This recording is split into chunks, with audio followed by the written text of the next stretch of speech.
चलिए, आज रात तुम्हें एक ऐसी कहानी सुनाता हूँ जो तुम्हारे दिल को खुशी से भर देगी और आंखों को मीठी नींद से। सुनो सुनो प्रिय श्रोता, आज लेकर आए हैं हम एक ऐसी कहानी जो दिल को छू लेगी, आंखों को नम कर देगी और एक मीठी शांत नींद की चादर उड़ा देगी। इस कहानी में बसा है गांव का वो पुराना जादू जब झूले हुआ करते थे और दिल बच्चे हो जाते थे।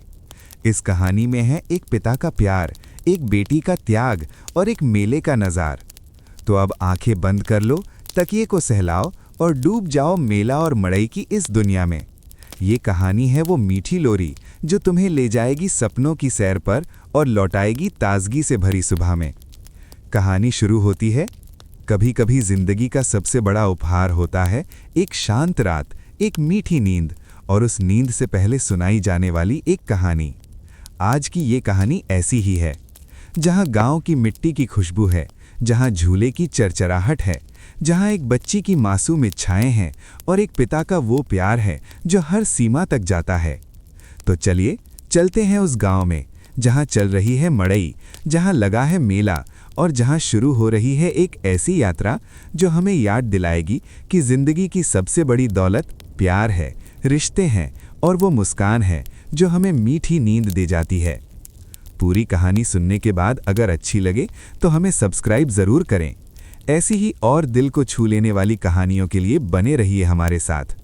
अब लेट जाइए आराम से, आंखें बंद कीजिए और शुरू करते हैं हमारी कहानी मेला और मड़ई। ठंडी हवा के झोंके ने पीपल के पत्तों को सरसराते हुए गांव के आंगन में खास खबर फैला दी थी। हवा में बसी मिट्टी और दूर से आती हुई ढोलक की धुन ने एक अलग ही संदेश दिया। मड़ई आ रही थी। देवी माँ का निमंत्रण गांव की धड़कन में एक नया राग भरने को तैयार था। रामू ने बैलों की जोड़ी को हट की आवाज देकर रोका। उसकी पीठ पर चिपके कपड़े खेत की मिट्टी और पसीने से भीगे हुए थे। उसने अपनी चादर के पल्लू से माथे का पसीना पोंछा और आंखें उठाकर गांव की ओर देखा। दूर मंदिर का शिखर धूप में चमक रहा था और उसके आसपास कुछ लोग छोटे छोटे व्यस्त डॉट्स की तरह दिख रहे थे। उसके होठों पर अपने आप एक मुस्कुराहट खिंचाई। कल से बांस काटने शुरू करने होंगे, उसने मन ही मन सोचा। तोरण द्वार के लिए अच्छे लंबे बांस चाहिए। उसकी नज़र अपने खेत पर पड़ी, जहां गेहूं की बालियां अभी पूरी तरह भरी नहीं थी। दिल में एक चुभन सी हुई। साल भर की मेहनत और फिर भी हिसाब नहीं बैठता। लेकिन फिर उसने सोचा, सीता की आंखों की चमक जब वो मेले के झूले का जिक्र करती है, वो चुभन कहीं खो सी गई। उसने बैलों की पीठ पर हाथ फेरा। चलो भैया, आज जल्दी छुट्टी, मड़ई का समय है, हमें भी तो हाथ बटाना है। स्कूल से लौटते हुए सीता का पैर लगभग दौड़ ही रहा था। उसका स्कूल बैग उसकी पीठ पर उछल रहा था और चप्पलों की आवाज़ एक ताल बना रही थी। उसकी सहेलियां गीता और राधा भी साथ थीं और बातें सिर्फ एक ही चीज़ की हो रही थी। मेरे बाबूजी कह रहे थे, इस बार मेले में नया झूला आया है, पंखों वाला, ऊपर से लटकता हुआ। अरे वो तो कुछ नहीं, राधा ने अकड़ कर कहा। मेरे चाचा शहर से आ रहे हैं, वो मुझे मेले में फेरी व्हील दिखाने ले जाएंगे। बताया है, वो तो एक बड़ा सा पहिया होता है, ऊपर जाकर सारा गांव दिखता है। सीता चुपचाप सुन रही थी। उसे पता था कि उसके पिता के पास फेरी व्हील के पैसे नहीं होंगे, शायद नए झूले के भी नहीं, लेकिन उसके दिल में एक छोटी सी मासूम उम्मीद कायम थी। बस पिताजी का हाथ थामकर मेले की गलियों में घूम लूं, चाट की दुकान से आलू टिक्की की महक सूंघ लूं, रंग बिरंगे गुब्बारों को देख लूं, यही काफ़ी होगा। उसकी नज़र सड़क किनारे लगे होर्डिंग पर पड़ी, जिस पर लाल रंग से लिखा था, श्री दुर्गा माता की जय, मड़ई मेला 25 से 27 मार्च, सभी आमंत्रित हैं। उसका दिल एक तेज धड़कन के साथ उछला। सीता, तुम क्या लोगी मेले में? गीता ने पूछा। सीता ने एक पल सोचा, फिर हल्की मुस्कान के साथ कहा, जो भी बाबूजी दिलाएंगे। उसका जवाब समझदारी से भरा था, लेकिन आंखों में एक सपना तैर गया, एक लाल रंग की माथे पर चमकती बिंदी वाली मिट्टी की गुड़िया का। मंदिर का आंगन पुराने पीपल के पेड़ की छाया में ठंडक भरा था। चौकी पर बैठी मैना काकी के चारों ओर छोटे छोटे बच्चों का झुंड जमा था। उनकी आंखें चौंधियाई हुई थीं, कुछ के हाथों में टॉफियां थीं, कुछ के नाक पर मक्खियां भिनभिना रही थीं, लेकिन सबके कान मैना काकी की आवाज़ पर लगे हुए थे। बच्चों, आजकल के मेले तो मैना काकी ने अपना चश्मा ठीक किया और दूर कहीं अतीत में देखते हुए बोली, हमारे ज़माने की मड़ई अलग हुआ करती थी, ना इतने शोर, ना इतनी भीड़, बस देवी माँ का भजन और गांव का मेल। एक बच्चे ने पूछा, काकी तब झूले नहीं आते थे क्या? झूले? मैना काकी हंस पड़ी। उनके चेहरे की झुर्रियां और गहरी हो गईं। झूले तो हम खुद बनाते थे बेटा, बड़े बड़े बांसों से, मजबूत रस्सियों से। और वो झूले इतने ऊंचे होते थे कि लगता था अम्मा के आंचल जैसे आसमान को छू लेंगे। ऊपर जाते वक्त दिल धक धक करता था। नीचे देखो तो गांव के छप्पर छोटे छोटे डिब्बे लगते थे। बच्चे हैरानी से एक दूसरे की ओर देख रहे थे। मैना काकी की आवाज में एक लय थी, एक जादू था जो उन्हें दशकों पीछे ले जा रहा था। और रात होते ही वो आगे बोली, मंदिर के सामने अखाड़ा लगता था। नट, भांड, बाजीगर, वो लोग क्या क्या करतब दिखाते थे। एक बार तो एक नट ने अपने बेटे को टोकरी में बंद करके तलवारों से वार करके फिर जीवित निकाल लिया था। सबके रोंगटे खड़े हो गए थे। लेकिन सबसे बड़ी बात थी, वो रुकीं और सब बच्चों की ओर देखा। सबसे बड़ी बात थी भावना, देवी मां पर सच्ची श्रद्धा। मेला तो बस बहाना था, असली चीज थी एक दिल से मिलना, गांव का एक होना। एक छोटी बच्ची मुन्नी ने शर्माते हुए पूछा, काकी देवी मां सच में आती हैं क्या मेले में? मैना काकी ने उसे प्यार से सिर पर हाथ फेरा। बेटी, जहां इतने दिल एक सुर में धड़कते हैं, जहां इतनी आस्था की दीवारें खड़ी होती हैं, वहां देवता स्वयं विराजते हैं। तुम सबके उल्लास में ही तो वो बसती हैं। उनके शब्दों ने हवा में एक पवित्र सी गूंज भर दी। दूर से आती हुई ढोल की थाप अचानक और स्पष्ट सुनाई देने लगी, जैसे देवी मां का कदम कदम पर स्वागत हो रहा हो। शाम ढलने लगी थी। आकाश में केसरिया और गुलाबी रंग घुल मिल रहे थे। रामू कुछ सामान लेकर गांव की ओर लौट रहा था। रास्ते में उसने देखा, ग्राम प्रधान कुछ युवकों के साथ मैदान की सफाई का जायजा ले रहे थे। गुड्डू एक बड़े हथौड़े से खूंटे गाड़ रहा था और मजाक कर रहा था। अरे प्रधान जी, इस बार तो ऐसा मेला होगा कि पड़ोस के गांव वाले रश्क से मर जाएंगे। हर तरफ एक सकारात्मक हलचल थी। महिलाएं मंदिर में फूल पत्तल ले जा रही थीं। बूढ़े लोग चबूतरे पर बैठकर पुराने मेलों की याद ताज़ा कर रहे थे। बच्चों के झुंड एक दूसरे का पीछा करते हुए मेले के आने की खुशी में चिल्ला चिल्लाकर दौड़ लगा रहे थे। रामू ने एक पल रुककर इस दृश्य को अपनी आंखों में कैद किया। उसकी थकान मानो छू मंतर हो गई।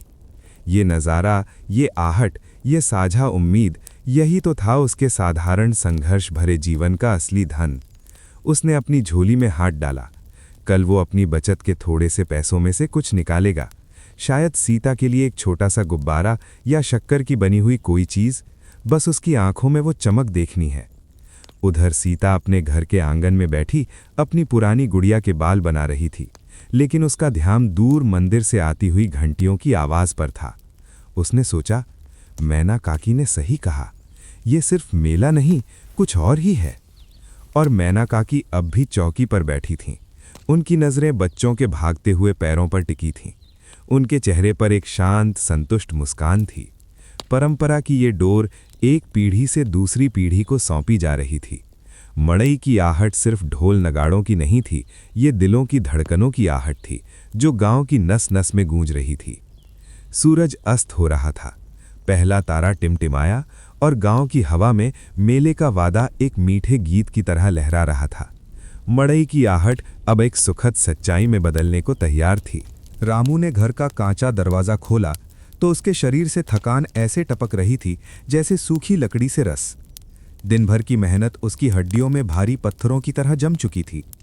आंगन में रखे चौके पर एक दिया टिमटिमा रहा था और उसकी लौ में उसकी पत्नी शांति का चेहरा झिलमिला उठा।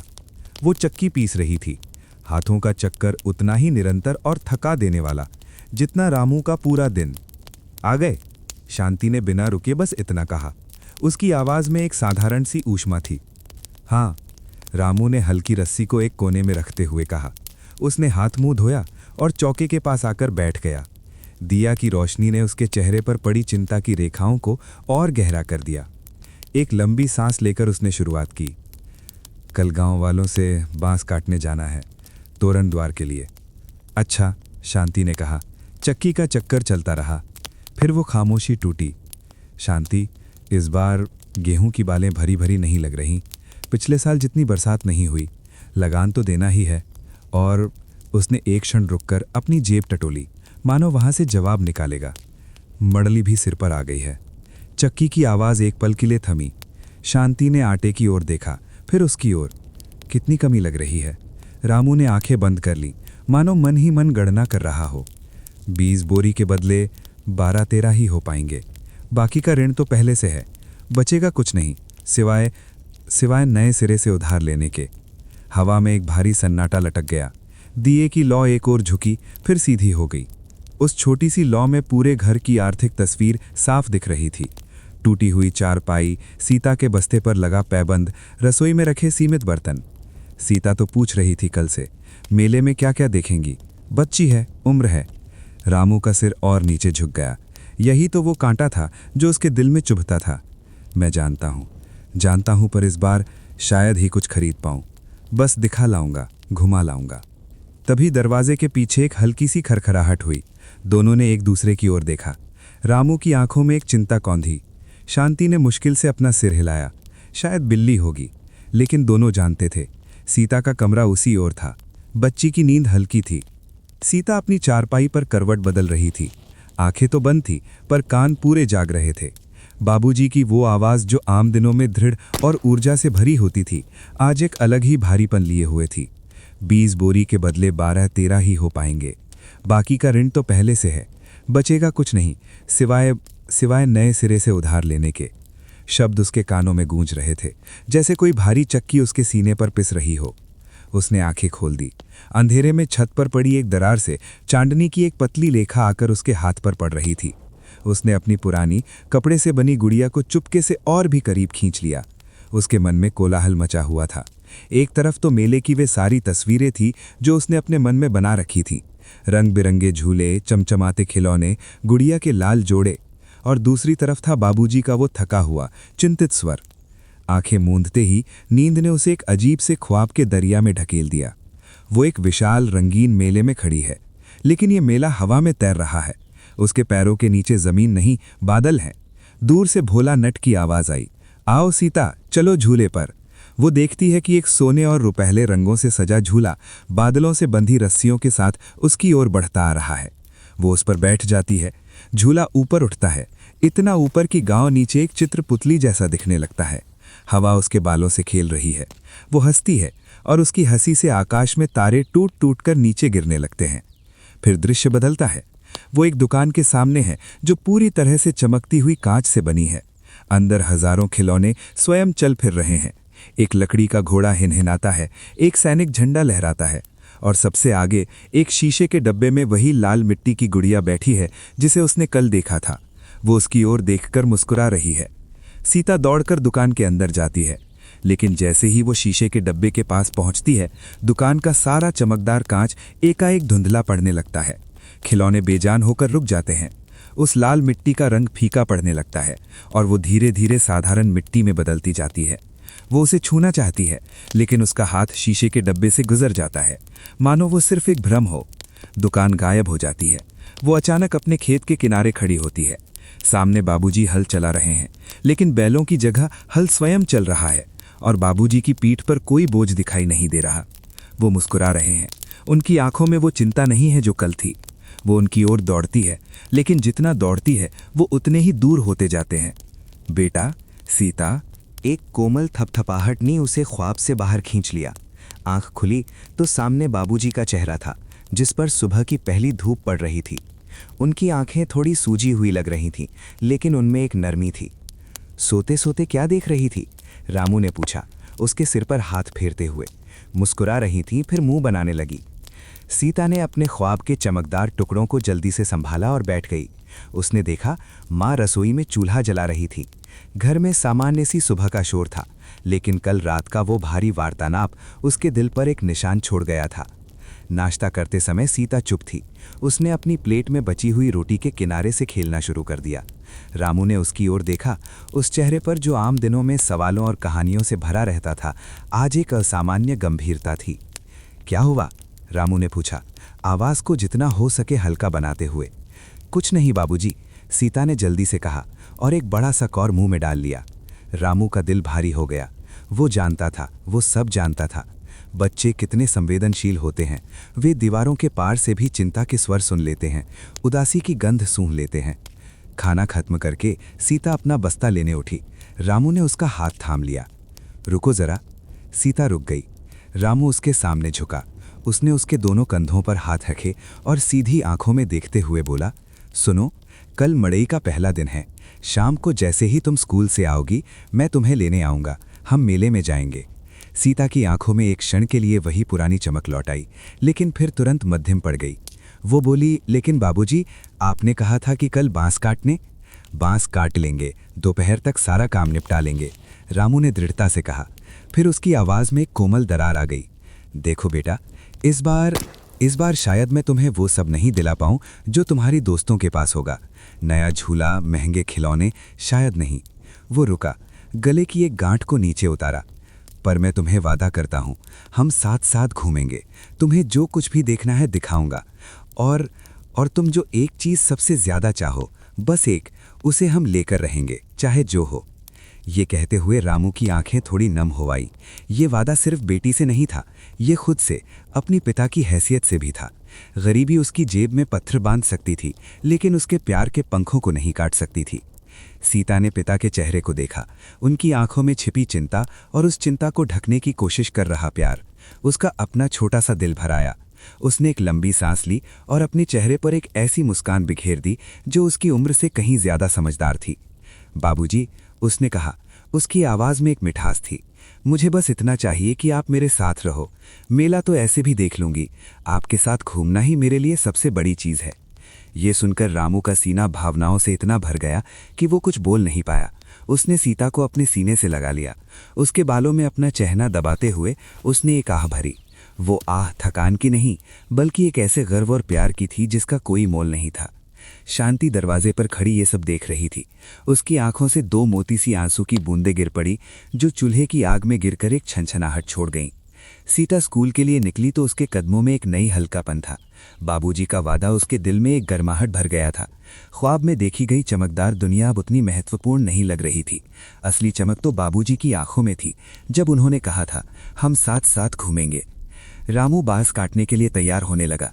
उसकी कमर में दर्द था, मन में चिंता के बादल थे, लेकिन दिल में एक छोटा सा टिमटिमाता हुआ दिया जल रहा था। वो दिया था एक पिता के वादे का। सूरज ऊपर उठ रहा था। गांव में मड़ई की तैयारियां अपने शबाब पर थीं और एक छोटे से घर में गरीबी के बीच प्यार का एक वादा सबसे मूल्यवान मोती की तरह चमक रहा था। ये वादा सिर्फ एक मेले तक का नहीं था, ये उस अटूट बंधन का वादा था जो हर तूफान में भी टिका रहता है। सुबह की पहली किरण ने जब गांव के कुएं के कलश को छुआ तो वहां पहले से ही ग्राम प्रधान विश्वनाथ खड़े थे। उन्होंने अपनी मोटी लकड़ी की छड़ी जमीन पर ठोकी, जिसकी आवाज़ गूंजकर पूरे चौपाल तक पहुंच गई। ये आवाज़ थी गांव को जुटने का आह्वान। सुनो भैया, सुनो सब, प्रधान की आवाज़ गरजती हुई फैली। देवी माँ ने निमंत्रण भेज दिया है, अब हमारी बारी है। आज से 3 दिन हम सब का हाथ, हम सब का दिल। मड़ई हमारी शान है, इसे ऐसा सजाना है कि पड़ोस के 7 गांवों की आंखें फटी की फटी रह जाएं। ये सुनते ही गांव की नसों में एक सामूहिक करंट दौड़ गया। घरों के दरवाजे खुलने लगे। पुरुष अपनी चादरें ठीक करते हुए, महिलाएं चुनरी के पल्लू से माथा पहुंचते हुए, बच्चे उत्सुकता से कूदते हुए, सब चौपाल की ओर चल पड़े। ऐसा लग रहा था जैसे पूरा गांव एक विशाल शरीर हो और प्रधान उसकी धड़कन। प्रधान ने काम बांटना शुरू किया, जैसे कोई अनुभवी सेनापति युद्ध की रणनीति बना रहा हो। युवा दल, तुम लोग मैदान की सफाई करो, कांटे पत्थर कुछ भी नहीं दिखना चाहिए। महिला मंडल, तुम फूल मालाएं तोरण बनाने का काम संभालो। मंदिर का आंगन ऐसा महकना चाहिए कि देवी माँ का स्वागत हो जाए। बुजुर्ग दल, आप लोग बैठकर दिशा दिखाइए, आपके अनुभव की जरूरत है। और फिर उसकी नज़र रामू और उसके दोस्त गुड्डू पर पड़ी। रामू, गुड्डू, तुम दोनों का काम सबसे महत्वपूर्ण है। तोरण द्वार, ऐसा तोरण बनाना है जो देवी माँ का स्वागत करे। जाओ, जंगल से सीधे मजबूत बांस लेकर आओ। रामू ने सिर हिलाया। उसकी आंखों में एक गहरी जिम्मेदारी थी। तोरण द्वार, मेले का प्रवेश द्वार, गांव का मान, ये काम उसे सौंपा गया था। जंगल का रास्ता उबड़ खाबड़ था, लेकिन रामू और गुड्डू के कदमों में एक लय थी। कुल्हाड़ियां कंधों पर रखे वो आगे बढ़ रहे थे। सुन रामू, गुड्डू ने मुस्कुराते हुए कहा, कल सीता को वादा किया ना, बेटी की आंखों में वो चमक बस देखते ही बनती है। रामू मुस्कुराया। हाँ भाई, बच्चे का दिल तो साफ शीशे जैसा होता है, उसमें खुशी ऐसे दिखती है जैसे सुबह की धूप तालाब में। पर गुड्डू ने अपनी आवाज़ धीरी की। फसल का हाल तो ठीक नहीं है, तूने कुछ सोचा? रामू ने एक गहरी सांस ली। सोचना क्या है गुड्डू, जो है उसमें ही खुशी ढूंढनी है। मेरे पास सीता का प्यार है, यही मेरी सबसे बड़ी फसल है। वे एक ऊंचे सीधे बांस के पास पहुंचे। रामू ने पहले बांस के तने पर हाथ रखा, मानो उससे अनुमति ले रहा हो। फिर उसने कुल्हाड़ी उठाई। ठोक, पहला वार। लकड़ी की आवाज जंगल में गूंजी। गुड्डू ने भी दूसरे बांस पर वार शुरू कर दिया। ठोक ठाक की आवाज एक ताल बनाने लगी, मानो जंगल स्वयं मढ़ई के लिए तैयारी का संगीत बजा रहा हो। 2 घंटे की मेहनत के बाद 4 लंबे सुंदर बांस तैयार थे। उन्हें कंधे पर उठाते हुए दोनों गांव की ओर लौटे। बांस का भार शरीर पर था, लेकिन मन हल्का था। गांव का मैदान अब एक चींटी के बांबे जैसा लग रहा था। हर कोई किसी न किसी काम में लगा था। युवक झाड़ू लगा रहे थे, उनके शरीर से पसीने की बूंदें मिट्टी पर गिर रही थीं। महिलाएं एक तरफ बैठकर गेंदे के फूलों की मालाएं पिरो रही थीं। उनकी उंगलियां तेजी से चल रही थीं और गपशप का ताना बाना बुन रही थीं। अरे देखा कल रामू की सीता को, कितनी समझदार बच्ची है। हाँ बेटा, बाप की मुश्किल समझ लेती है। मैना काकी बुजुर्गों के बीच बैठी चौकी पर हाथ रखकर निर्देश दे रही थीं। वो तोरण द्वार के ऊपर नारियल और आम के पत्ते का बंधनवार लगाना याद रहे, ये परंपरा है, हमारे बुजुर्ग ऐसे ही करते थे। तभी गांव के मुख्य रास्ते पर एक असामान्य सी आहट हुई। एक पुरानी साइकिल, जिस पर इतना सामान लदा था कि साइकिल दिखी नहीं रही थी, धीरे धीरे चली आ रही थी। उस पर एक दुबला पतला पर मजबूत शरीर वाला युवक चढ़ा हुआ था। उसकी आंखें चमकदार थीं और चेहरे पर एक मित्रभावी मुस्कान। बच्चों की नज़र सबसे तेज होती है। ओए, नट आ गया, नट आ गया! एक बच्चे की चीख ने सबका ध्यान खींचा। भोला नट ने साइकिल रोकी और उतरते हुए ग्राम प्रधान को प्रणाम किया। प्रणाम ग्राम प्रधान जी, भोला नट हूँ, आपके गांव की मड़ई में शिरकत करने आया हूँ। प्रधान ने उसके कंधे पर हाथ रखा। स्वागत है बेटा, तुम्हारे बिना मेला अधूरा है। जगह दिखा देते हैं, तुम अपना तंबू लगा लो। लेकिन बच्चे इतने में मानने वाले कहाँ थे। वे भोला नट के चारों ओर घेरा बनाकर खड़े हो गए। चलाओ ना कोई करतब। हाँ, रस्सी पर चलकर दिखाओ। भोला नट हंसा। उसकी आंखों में एक चमक आ गई, जो कलाकार को दर्शक मिलने पर आती है। ठीक है, पर पहले मेरा सामान तो उतरवाने दो। थोड़ी देर में मैदान के कोने में भोला नट ने अपना एक छोटा सा रस्सी का टुकड़ा निकाला, जमीन पर 2 डंडे गाढ़े और बीच में रस्सी कस दी। ये कोई ऊंचा करतब नहीं था, बस बच्चों को खुश करने का एक बहाना था। देखो बच्चों, उसने कहा, जमीन से सिर्फ 2 फुट ऊपर, पर संतुलन तो यहीं से शुरू होता है। उसने अपना एक जूता उतारा और सिर्फ एक पैर पर रस्सी पर चलना शुरू किया। उसका शरीर इतना हल्का और नियंत्रित था कि लग रहा था जैसे वो हवा में तैर रहा हो। उसने हाथ फैलाए और एक नन्ही बच्ची की ओर देखकर मुस्कुराया। फिर उसने एक कारनामा किया। रस्सी पर खड़े खड़े उसने अपनी झोली से 3 रंगीन गेंदें निकालीं और जुगलबंदी शुरू कर दी। बच्चों की आंखें फैल गईं, उनके मुंह खुले के खुले रह गए। रामू और गुड्डू बांस लेकर लौटे तो ये नज़ारा देखकर वे भी रुक गए। सीता भी स्कूल से लौटते हुए वहां आ गई थी। वो भीड़ के आगे खड़ी भोला नट को देखकर मंत्रमुग्ध थी। भोला नट ने गेंदें वापस झोली में डाली और रस्सी से एक छलांग में उतर गया। सब ने तालियां बजाईं। उसने सबको झुककर धन्यवाद दिया। फिर उसकी नज़र सीता पर पड़ी, जो अभी भी हैरानी से देख रही थी। कैसा लगा बिटिया? भोला ने पूछा। सीता शर्माते हुए बोली, बहुत अच्छा, आप तो हवा में चलते हैं। भोला नट का चेहरा गंभीर हो गया। नहीं बेटी, हवा में कोई नहीं चलता। ये रस्सी मेरी ज़मीन है और मेहनत मेरी हवा है। मेहनत से ही इंसान अपनी ज़मीन बनाता है, चाहे वो रस्सी हो या ये धरती। ये बात रामू के दिल में उतर गई। उसने भोला नट की ओर देखा। एक किसान से दूसरे मेहनतकश की नज़रों में सम्मान था। दिन ढलने लगा था। अब काम का सबसे महत्वपूर्ण हिस्सा शुरू हुआ, तोरण द्वार बनाना। रामू और गुड्डू ने बांसों को ज़मीन में गाड़ा। बाकी लोग भी जुट गए। कोई रस्सी ला रहा था, कोई बंधनवार। मैना काकी स्वयं आगे आईं और हर बांस पर रोली और चावल का टीका लगाया। ये देवी माँ का आशीर्वाद है बेटा, ये तोरण हमें सुरक्षा देगा। रामू ने हथौड़े के वार से बांसों को कसकर जोड़ा। उसके हर वार में एक लय थी, एक समर्पण था। गुड्डू उसे पकड़ता, बांधता। धीरे धीरे मैदान के प्रवेश द्वार पर एक सुंदर ऊंचा तोरण द्वार खड़ा होने लगा। उस पर फूलों की मालाएं लटकाई गईं, नारियल बांधे गए, आम के पत्तों के हार सजाए गए। जब काम पूरा हुआ तो सूरज ढल चुका था। आकाश में लाल और नारंगी रंग बिखरे हुए थे। प्रधान ने सबको इकट्ठा किया। सामने तोरण द्वार खड़ा था, जो अब सिर्फ बांस और फूल नहीं, बल्कि पूरे गांव की एकता का प्रतीक था। देखो, प्रधान ने भावुक स्वर में कहा, आज हमने सिर्फ एक तोरण द्वार नहीं बनाया, हमने अपनी मिलजुल कर थाम करने की ताकत को फिर से देखा। यही तो हमारी सबसे बड़ी पूंजी है। सबके चेहरे थके हुए थे पर चमक रहे थे। मैना काकी ने कहा, बुजुर्ग कहते थे पर्व तभी सफल होता है जब सबकी उंगलियों में एक ही मिट्टी का रंग हो। आज सबकी उंगलियां एक जैसी लग रही हैं। रामू ने सीता को अपने पास खींच लिया। वो तोरण द्वार की ओर देख रही थी। सुंदर है ना बेटा? रामू ने पूछा। हाँ बाबूजी, सबसे सुंदर। फिर धीरे से फुसफुसाया, और आपने इसे बनाया। उस छोटी सी बात ने रामू की सारी थकान हर ली। भोला नट अपने तंबू के सामने बैठा अपनी रस्सियां सीधा कर रहा था। उसने गांव वालों को इकट्ठा देखा। उसके चेहरे पर एक शांत मुस्कान थी। यही वो दृश्य था जिसके लिए वो दर दर भटकता था, सिर्फ पैसे के लिए नहीं बल्कि सामूहिक उल्लास, इस एकता के लिए। शाम के अंधेरे में तोरण द्वार के ऊपर एक दिया जलाया गया। उसकी लौ ने फूलों को सुनहरा कर दिया। वो लौ हिल रही थी लेकिन टिकी हुई थी, ठीक गांव की तरह, जो जीवन के झोंकों में हिलता है पर अपनी जड़ों से कभी नहीं डिगता। गांव जुट गया था, न सिर्फ शरीर से बल्कि दिल से। मड़ई अब एक आहट नहीं, एक सुखद जीवंत हकीकत बन चुकी थी। और कल देवी माँ स्वयं विराजने वाली थी। सुबह की पहली किरण ने जब गांव के मंदिर के शिखर को चूमा तो लगा जैसे स्वयं सूरज देव ने आज विशेष आभूषण पहन रखे थे। आकाश में लालिमा फैली हुई थी, मानो देवी माँ के आगमन की सूचना देने के लिए आसमान ने अपना चोगा बदल लिया हो।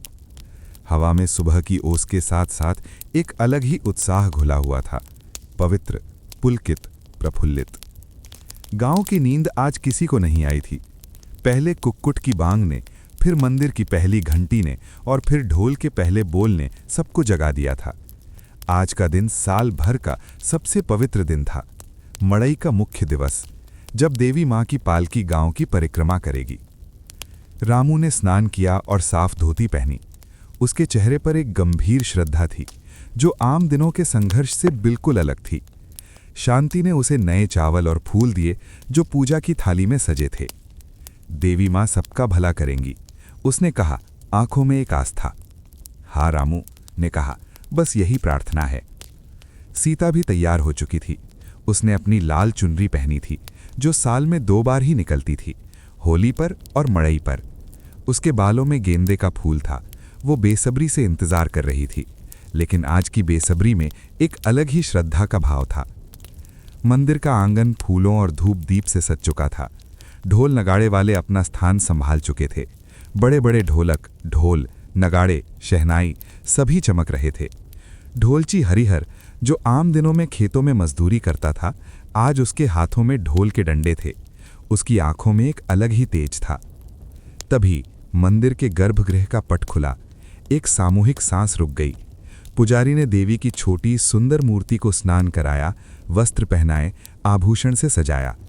फिर उसे सोने के सिंहासन पर विराजमान किया गया। मैना काकी सबसे आगे खड़ी थीं। उनके हाथों में एक थाल थी जिसमें आरती का दीपक जल रहा था। उनके होठ प्रार्थना में हिल रहे थे और आंखें बंद थीं। जब पुजारी ने संकेत दिया तो मैना काकी ने दीपक उठाया और देवी के समक्ष घुमाना शुरू किया। जय माता दी, जय जय माता दी। उनकी कमकपाती भावुक आवाज में आरती शुरू की। पल भर में पूरा आंगन एक स्वर में गूंज उठा। 100-150 आवाजें जो अलग अलग दिशाओं से आती थीं, एक सुर में बंध गईं। रामू भी जोर से गा रहा था। उसकी आंखें नम थीं। उसने देवी से प्रार्थना की, न सिर्फ अच्छी फसल के लिए बल्कि सीता के सुखी जीवन के लिए, पूरे गांव की खुशहाली के लिए। उसकी प्रार्थना में एक पिता की चिंता थी, एक किसान का संघर्ष था और एक श्रद्धालु की निष्ठा थी। आरती के बाद देवी की मूर्ति को भव्य पालकी में स्थापित किया गया। पालकी लकड़ी की थी पर उस पर चांदी का मुलम्मा चढ़ा हुआ था। उसे फूलों, रंगीन कपड़ों और घंटियों से सजाया गया था। 8 युवक सफ़ेद धोती और लाल पट्टे पहने पालकी उठाने के लिए आगे आए। उनमें रामू और गुड्डू भी थे। ये एक सम्मान की बात थी। प्रधान ने ऊंची आवाज में घोषणा की, देवी माँ की पालकी निकल रही है, सब प्रणाम करो और श्रद्धा से जुटो। ढोलची हरिहर ने अपने डंडे ऊपर उठाए। 1 सेकंड की खामोशी, फिर धा धिंग धा, धा धिंग धा। ढोल की गर्जना ने आसमान को छू लिया। नगाड़े गरजे, शहनाई ने मंगल ध्वनि शुरू की। पालकी कंधों पर उठी और मंदिर के तोरण से बाहर आई। सीता की सांस रुक गई। उसने कभी इतनी शानदार पालकी नहीं देखी थी। सूरज की किरणें चांदी पर पड़कर चमक रही थीं। हवा के झोंके से घंटियां बज रही थीं। फूलों की पंखुड़ियां हवा में उड़ रही थीं। ये दृश्य इतना मनोहर, इतना पवित्र था कि उसकी आंखें फैल गईं और मुंह से बस एक ही शब्द निकला, वाह। पालकी आगे बढ़ी। उसके आगे नर्तक थे जो देवी के गीतों पर थिरक रहे थे, फिर ढोल नगाड़े वाले, फिर पालकी, और पालकी के पीछे पूरा गांव, बूढ़े, जवान, बच्चे, स्त्री, पुरुष, एक अनंतहीन मानव श्रृंखला। सबके हाथों में फूल, नारियल या दीपक थे। सबके मुंह से भजन निकल रहे थे। ये कोई जुलूस नहीं, एक जीवित सांस लेती हुई आस्था की नदी थी जो गांव की गलियों में बह रही थी। पालकी जब हर घर के सामने से गुजरी तो उस घर की महिलाएं थाल लेकर बाहर आतीं, आरती उतारतीं और पालकी के आगे फूल और चावल अर्पित करतीं। देवी माँ उनके आंगन में झांक रही थीं, आशीर्वाद बांट रही थीं। रामू ने एक पालकी का कांवर संभाल रखा था। उसके कंधे पर भार था, लेकिन उसे एक ताकत महसूस हो रही थी। वो अपने घर के सामने से गुजरा। शांति ने आरती उतारी, सीता ने फूल चढ़ाए। रामू की नज़र उनसे मिली। उस पल में सब कुछ कह दिया गया, प्रेम, सुरक्षा, आस्था। मैना काकी पालकी के ठीक पीछे चल रही थीं। उनकी आंखें पालकी पर टिकी हुई थीं, पर दृष्टि कहीं और थी। वो अपने बचपन की मड़ई देख रही थीं। वही ढोल, वही भजन, वही भाव। समय बदल गया, लोग बदल गए, पर ये भावना नहीं बदली। उनके गालों पर आंसू की दो धाराएं बह निकलीं। ये आंसू दुख के नहीं, उस सनातन सत्य की प्राप्ति के थे जो हर पीढ़ी को जोड़ता है। भोला नट भी भीड़ में खड़ा था। उसने कई मेले देखे थे, पर गांव की ये सामूहिक श्रद्धा उसे हर बार नया आश्चर्य देती थी। उसने अपने माथे पर रोली का तिलक लगाया हुआ था। आज वो सिर्फ एक कलाकार नहीं, एक श्रद्धालु था। पालकी गांव के बाहर खेतों की ओर मुड़ी। ये परंपरा थी, देवी माँ को खेत दिखाना, उनसे अच्छी फसल की प्रार्थना करना। हरियाली के बीच सुनहरी धूप में पालकी और भी दिव्य लग रही थी। रामू ने अपने खेत की ओर देखा। जब पालकी उसके खेत के सामने से गुजरी तो उसने मन ही मन कहा, माता, बस इतना देना कि मेरी मेहनत रंग लाए। मेरी बेटी को कम से कम 2 वक्त की रोटी तो नसीब हो। लगभग 3 घंटे की परिक्रमा के बाद पालकी वापस मंदिर पहुंची। ढोल की गति तेज हुई, भजनों का स्वर ऊंचा हुआ। पालकी को मंदिर के तोरण द्वार से फिर अंदर लाया गया। ये क्षण सबसे भावुक था, जैसे देवी माँ घर वापस आ गई हों। पालकी उतारी गई। देवी मूर्ति को फिर से गर्भगृह में विराजित किया गया। आखिरी आरती हुई, प्रसाद वितरित हुआ। सब लोग शांत खड़े थे, जैसे किसी गहन अनुभव से उबर रहे हों। चेहरों पर एक अलौकिक शांति और तृप्ति थी। रामू ने सीता के सिर पर हाथ रखा। कैसा लगा बेटा? सीता ने कहा, बिना आंखें देवी मूर्ति से हटाए। बाबूजी, मैंने सोचा था मेला सिर्फ झूले खिलौने का होता है, पर ये तो कुछ और ही है। मैना काकी ने ये सुन लिया। वो मुस्कराईं। बिटिया, झूले टूट जाएंगे, खिलौने घिस जाएंगे, पर ये भावना, ये तो हमारे खून में है। यही तो हमारी जड़ है। दोपहर हो चली थी। मंदिर का प्रांगण खाली होने लगा था, लेकिन हवा में भजनों की गूंज अब भी थी। मन में एक पवित्र उल्लास था। आस्था का ये महासमुद्र अभी शांत नहीं हुआ था, बस थोड़ा विश्राम कर रहा था, क्योंकि अब मेले का समय था, देवी के आशीर्वाद को जन जन तक पहुंचाने का समय। रामू ने सीता का हाथ थामा। चलो, उसने कहा, अब देवी माँ ने हमें मेले में जाने की इजाज़त दे दी है। और सीता की आंखों में देवी की पालकी की चमक के ठीक बगल में अब मेले के झूले और खिलौनों की चमक नाच उठी। दोनों चमकें अलग अलग थीं, पर एक ही सिक्के के 2 पहलू। एक आत्मा को पोषित करती थी, दूसरी बचपन को, और आज दोनों का मिलन होना था। देवी की पालकी के विश्राम का समय ही मेले के जागरण का क्षण था। जैसे ही मंदिर का प्रांगण शांत हुआ, गांव के बाहर का विशाल मैदान एक नए रूप में जग उठा। सुबह की पवित्र भक्ति अब शाम की रंगीन रौनक में रूपांतरित होने लगी थी। ये वो पल था जब आस्था उल्लास से हाथ मिलाती थी। रामू ने सीता का हाथ थामा और मैदान की ओर चल दिए। दूर से ही एक रंग बिरंगा कोलाहल कानों में पड़ने लगा। ढोल की थाप अब भी थी, पर उसके सुर बदल गए थे। अब वो भजन नहीं, मस्ती का संगीत बजा रहा था। हवा में अब धूप और फूलों की महक नहीं, तले हुए तेल, मिठाई और कैंडी फ्लॉस की मीठी सुगंध तैर रही थी। सीता का हाथ रामू की हथेली में एक पक्षी की तरह कांप रहा था, उत्साह से। जैसे ही वे तोरण द्वार के पास पहुंचे, उसकी आंखें फैल गईं। मैदान जो कल तक केवल हरियाली और मिट्टी था, आज एक स्वप्न लोक बन गया था। पहले दिखे झूले। कितने झूले थे, छोटे बड़े, रंग बिरंगे। लकड़ी के हाथी घोड़े वाले झूले जो चरचराते हुए ऊपर नीचे हो रहे थे। लोहे की जंजीरों वाले विशाल झूले जिन पर बड़े लोग ऊंचे उड़ रहे थे और चीखें मार रहे थे। और सबसे नया एक चमकदार पंखों वाला एरोप्लेन झूला जिस पर बैठे बच्चों के चेहरे खुशी से दमक रहे थे। हर झूले के आसपास लोगों की भीड़ थी और संचालक की आवाज गूंज रही थी, 10 रुपए में 5 चक्कर, आओ मजा लो। फिर थे खिलौनों वालों के ठेले। लकड़ी के तख्तों पर चमकचमाता सामान बिखरा था। लाल पीले गुब्बारे जिनमें हवा भरी थी और वे हवा में डोल रहे थे। मिट्टी की सीटियां जिन पर हाथी घोड़े बने थे। प्लास्टिक के रंगीन पिस्तौल, चमकदार कांच की चूड़ियां जो धूप में इंद्रधनुषी रंग बिखेर रही थीं। और सबसे आकर्षक एक ठेले पर लटकते हुए छोटे छोटे आईने वाले कंघे जिनमें देखते ही सीता का अपना चेहरा मुस्कुरा उठा। मिठाई और नमकीन की दुकानें अपनी मादक सुगंध से बुला रही थीं। जलेबियां सुनहरी चाश में तैर रही थीं। समोसे तेल में तड़क रहे थे।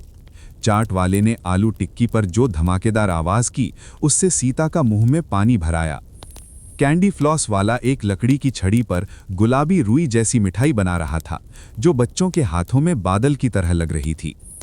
बाबूजी देखो, सीता बार बार कहती और रामू उसकी उंगली की दिशा में देखता। उसकी आंखों में उसी उत्साह की चमक थी जो सीता की आंखों में थी, पर उसके मन का दर्पण उस चमक के पीछे की कहानी भी दिखा रहा था। हाँ बेटा, बहुत सुंदर है, रामू बार बार कहता और अपनी धोती की जेब में हाथ डालकर गिने हुए पैसों को महसूस करता।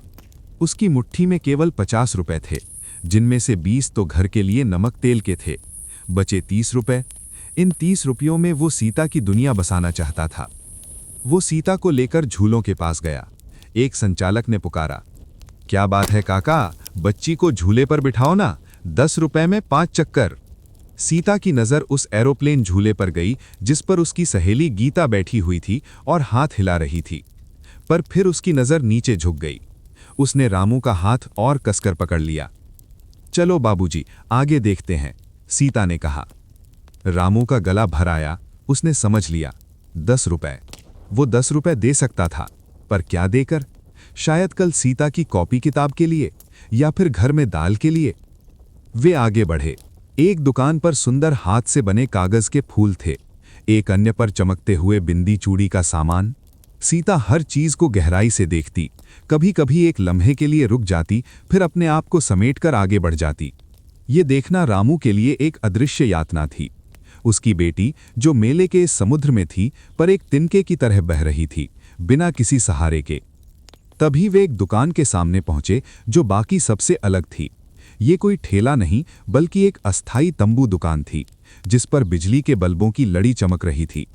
अंदर लकड़ी के रैक पर दुनिया भर के खिलौने सजे थे।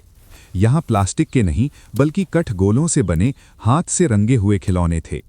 लाल पीले रंग के बैलगाड़ी, चितकबरी मिट्टी की गायें, हाथ से बुनी हुई छोटी टोकरियां, और सबसे ऊपर की शेल्फ पर एक विशेष प्रदर्शन में मिट्टी की गुड़ियां थीं। सीता का कदम अपने आप रुक गया। उसकी सारी शक्ति उन गुड़ियों में समा गई। वे गुड़ियां साधारण नहीं थीं, हर गुड़िया एक अलग रूप बताती थी। एक नृत्य करती हुई महिला का रूप, उसके हाथों में घुंघरू थे। एक बच्चे को गोद में लिए माँ का रूप, और दाहिनी ओर एक छोटी सी गुड़िया लाल चुनरी पहने, माथे पर चमकती बिंदी के साथ। उसकी आंखें बड़ी बड़ी बनाई गई थीं और होठों पर एक हल्की मुस्कान थी। ये गुड़िया सीता से बिल्कुल मिलती जुलती थी। रामू ने भी देखा। उसने दुकान के मालिक की ओर देखा, जो एक मोटा सा आदमी था, चेहरे पर चश्मा और एक तीखी नज़र। वो अपने ग्राहकों से मोल भाव कर रहा था। ये था लालचंद सेठ। लालचंद सेठ ने एक युवक से कहा, अरे भाई, ये बैलगाड़ी हाथ से बनी है, 25 रुपए तो बस मजदूरी है, तुम 20 में ले रहे हो? नहीं नहीं, ये नहीं होगा। उसकी आवाज में एक कर्कशता थी, पर चेहरे पर एक चतुराई भरी मुस्कान थी। वो अपने सौदे में माहिर था।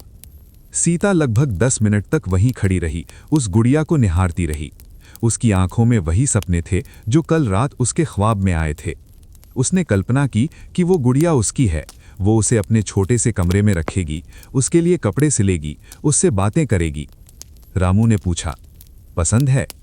सीता ने सिर हिलाया, बिना आंखें हटाए। रामू दुकान के पास गया। उसने पूछा, भाई साहब, ये गुड़िया कितने की है? लालचंद सेठ ने ऊपर देखा। उसकी नज़र रामू के साधारण कपड़ों और उसके हाथों की मोटी मोटी रेखाओं पर गई जो कड़ी मेहनत की कहानी कह रही थीं।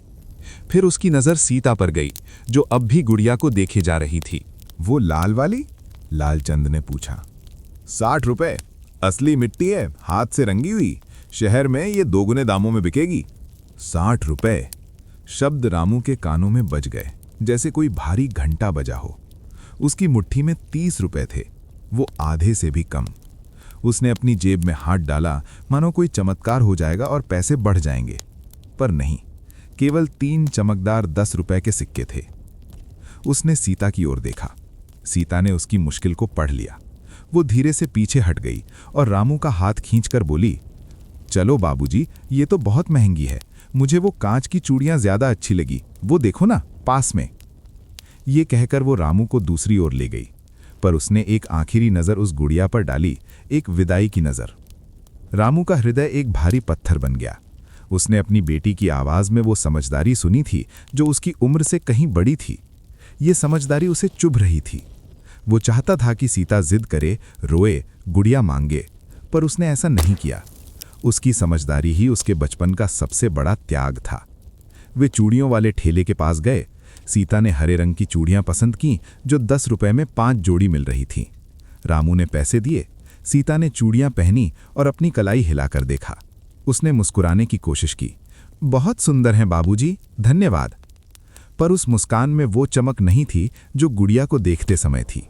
ये मुस्कान एक उपहार थी जो सीता ने अपने पिता को दिया था, ये दिखाने के लिए कि वो खुश है। रामू ने उसे गले लगा लिया। भीड़ के बीच उसने अपनी आंखें बंद कर लीं। उसने प्रण किया, चाहे कुछ भी हो, वो उस गुड़िया को दिलाएगा। कल वो कुछ और काम ढूंढेगा, शायद भोला नट की मदद करेगा या और ज्यादा मजदूरी करेगा। उधर लालचंद सेठ ने ये पूरा दृश्य देख लिया था। उसकी नज़र सीता के चेहरे पर पड़ी थी जब उसने गुड़िया से नज़र हटाई थी, और उसने रामू की आंखों में वो असहायता देखी थी जो एक पिता को तब होती है जब वो अपने बच्चे की छोटी सी ख्वाहिश पूरी नहीं कर पाता। लालचंद ने अपना चश्मा साफ किया और गुड़िया की ओर देखा। फिर उसने अपनी जेब से एक तस्वीर निकाली, एक लड़की की पुरानी तस्वीर जो सीता से मिलती जुलती थी। उसने एक लम्हा उस तस्वीर को देखा, फिर वापस जेब में रख लिया। उसके चेहरे की कठोर रेखाएं एक पल के लिए नरम पड़ गईं। शाम ढल रही थी। मेले की रौनक और बढ़ गई थी। बल्ब जल उठे थे। झूलों की रोशनी रंग बिरंगी लहरों में नाच रही थी। पर रामू और सीता के लिए मेले का जादू एक कड़वी मीठी याद बन चुका था। एक ऐसी याद जिसमें चूड़ियों की खनक के पीछे एक मिट्टी की गुड़िया की चुप्पी गूंज रही थी। रामू ने सीता से कहा, चलो बेटा, थोड़ी चाट खाते हैं। उसने सीता को आलू टिक्की खिलाई। सीता ने खाया, मुस्कुराई, पर दोनों जानते थे कि आज का असली नैवेद्य उनके दिलों में जल रहा था। एक अधूरी इच्छा का दीपक जिसकी लौ हवा के झोंकों से डगमगा रही थी पर बुझी नहीं थी। मेले की रंगत चरम पर थी, पर एक पिता बेटी की आंखों में उस रंगत के पीछे जीवन के एक सच्चे उदास रंग की छाया धीरे धीरे बिछ रही थी। शाम का सूरज जब मेले के पश्चिमी छोर पर लटक रहा था तो उसकी तिरछी किरणों ने एक विशेष मंच को सोने जैसा रंग दिया था। ये वो जगह थी जहां भोला नट अपना असली कर्तव्य दिखाने वाला था। खबर जंगल की आग की तरह फैल चुकी थी। नट का खतरनाक खेल शुरू होने वाला है। गांव भर के लोग थके मांदे पर उत्साहित उस विशाल गोलाकार मंच के चारों ओर जमा होने लगे। रामू ने सीता को अपने कंधे पर बैठा लिया ताकि उसकी नजरें अवरुद्ध ना हों। सीता की आंखें चौंधियाई हुई थीं। मंच के बीच में 2 ऊंचे बांस गड़े हुए थे और उनके बीच लगभग 20 फुट की ऊंचाई पर एक पतली सी रस्सी कसकर बंधी हुई थी। हवा के हल्के झोंके से वो रस्सी हिल रही थी, मानो वो स्वयं एक जीवित प्राणी हो जो अपने नचनिया की प्रतीक्षा कर रहा हो। तभी भोला नट मंच पर आया। उसकी वेशभूषा बदल चुकी थी। कल के साधारण कपड़ों की जगह उसने चमकदार लाल कुर्ता और चुस्त सफेद पजामा पहना हुआ था। उसके सिर पर एक लाल पगड़ी थी।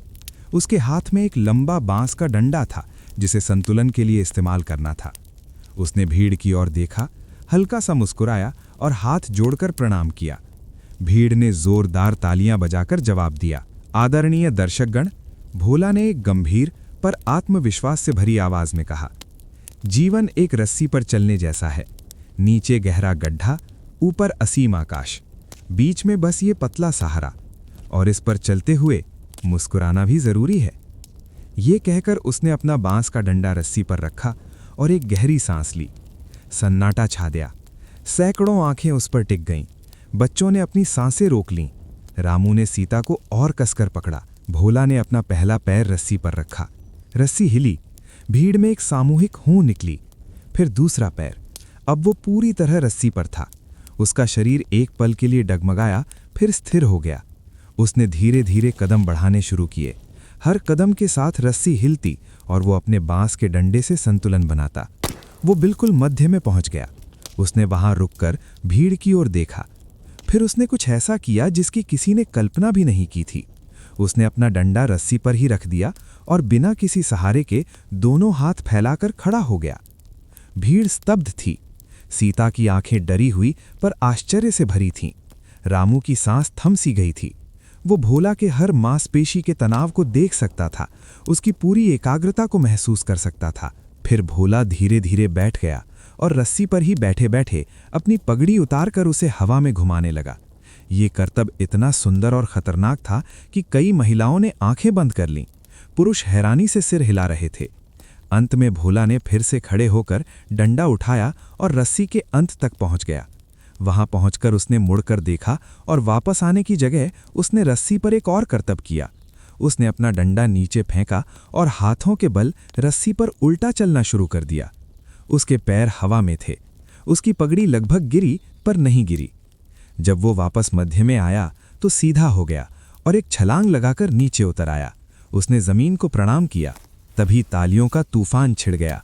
वाह भोला वाह, लोग चिल्ला रहे थे। सिक्के मंच पर बरसने लगे। बच्चे उछल रहे थे।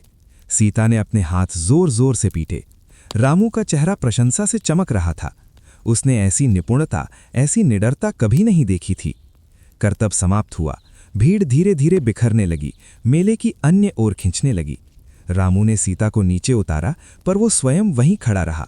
भोला नट को देखता रहा, जो अब अपने सामान को समेट रहा था, सिक्के बटोर रहा था। उसके चेहरे पर वो आत्मविश्वास भरी मुस्कान गायब थी। उसकी जगह एक गहरी थकान और एक साधारण मेहनतकश की साधारण चिंता थी।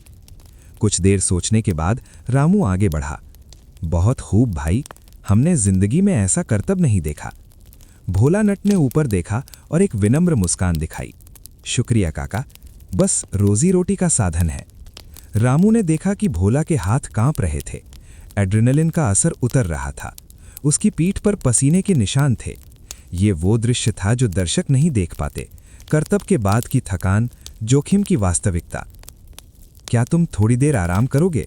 मैं तुम्हारे लिए चाय लाता हूं, रामू ने पूछा। भोला ने आश्चर्य से देखा।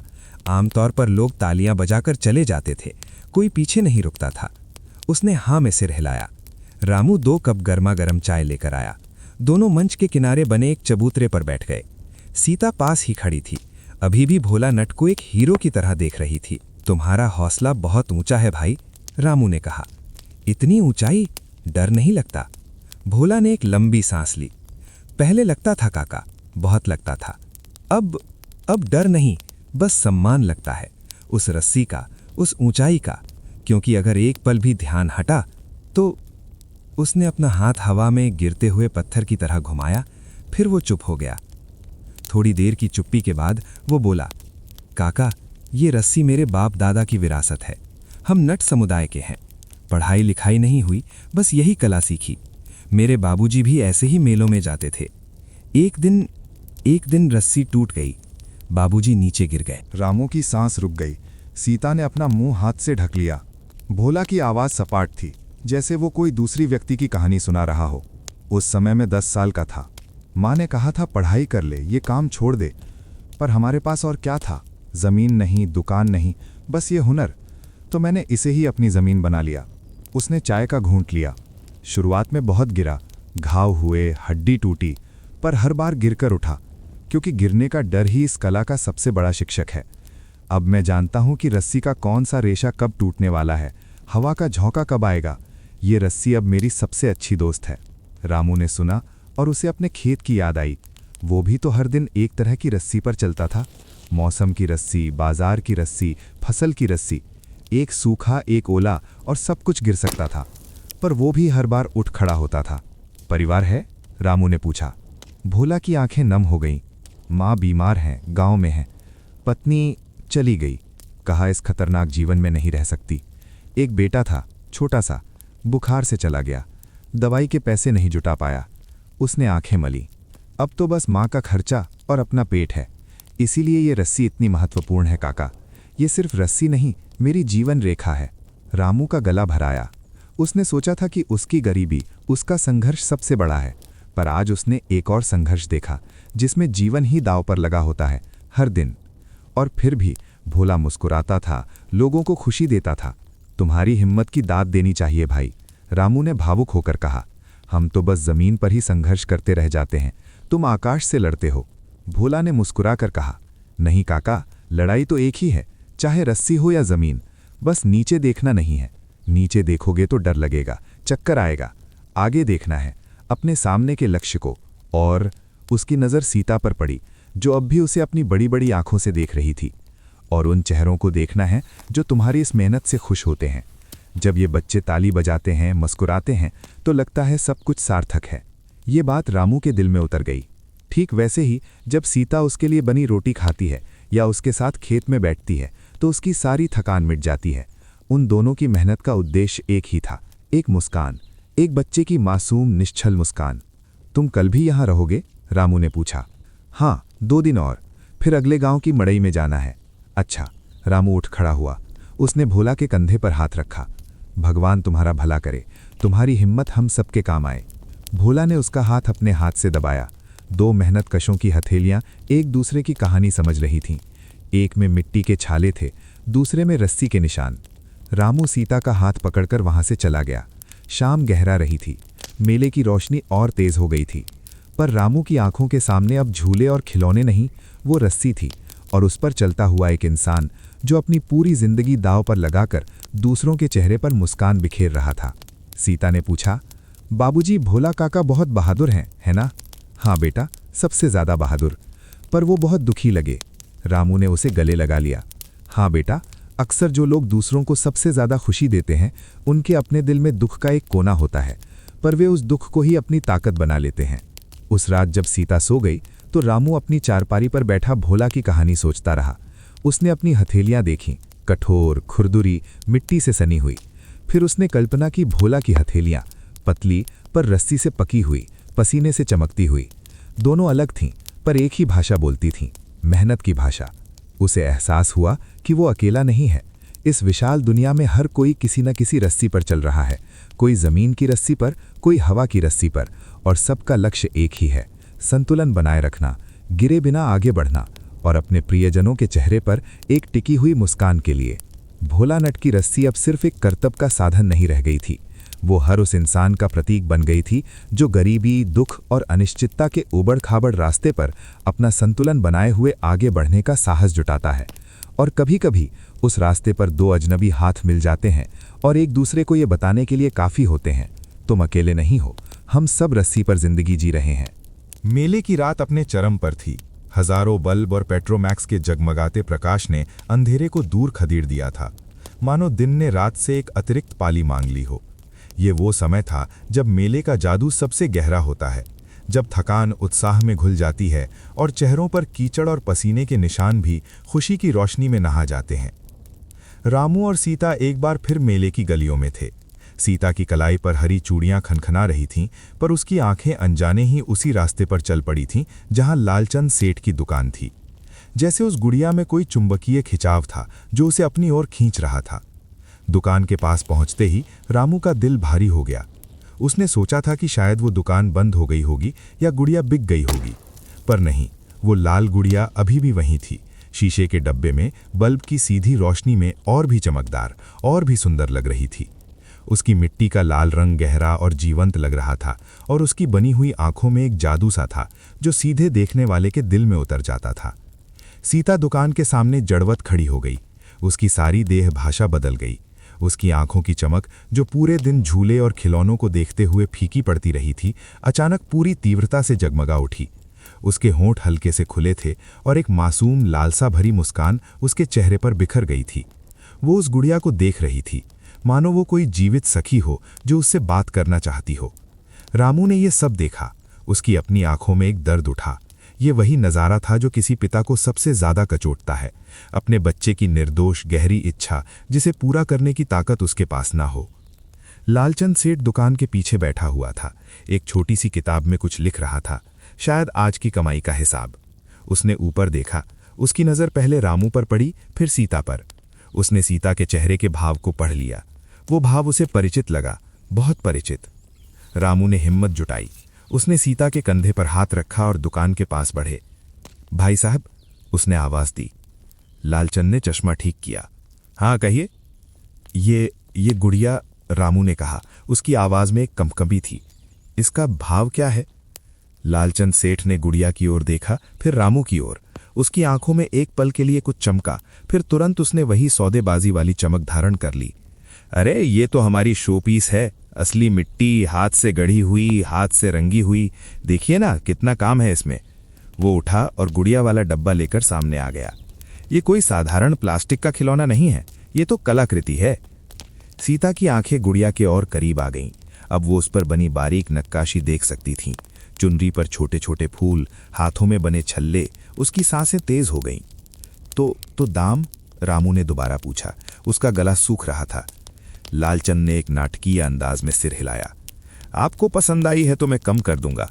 असली भाव तो 80 रुपए है, आपके लिए 65 रुपए। ये शब्द हवा में लटक गया। रामू के कानों में एक भारी सन्नाटा भर गया। उसकी जेब में अब सिर्फ 20 रुपए बचे थे। 65, ये तो उसकी पहुंच से कोसों दूर था। ये तो उसकी एक हफ्ते की मजदूरी से भी ज्यादा था। उसने अपनी जेब में हाथ डाला, मुट्ठी बंद की और उन 2 नोटों को महसूस किया। एक 10 रुपए का, 2 5-5 रुपए के। यही उसकी दुनिया की सारी पूंजी थी। उसने सीता की ओर देखा। सीता की आंखें अब भी गुड़िया पर थीं, पर अब उनमें एक प्रश्न था, एक डरा हुआ, आशा से भरा प्रश्न। रामू ने लालचंद सेठ से आंखें मिलाईं। उसकी आवाज भर्राई हुई थी। भाई साहब, मेरे पास इतने पैसे नहीं है।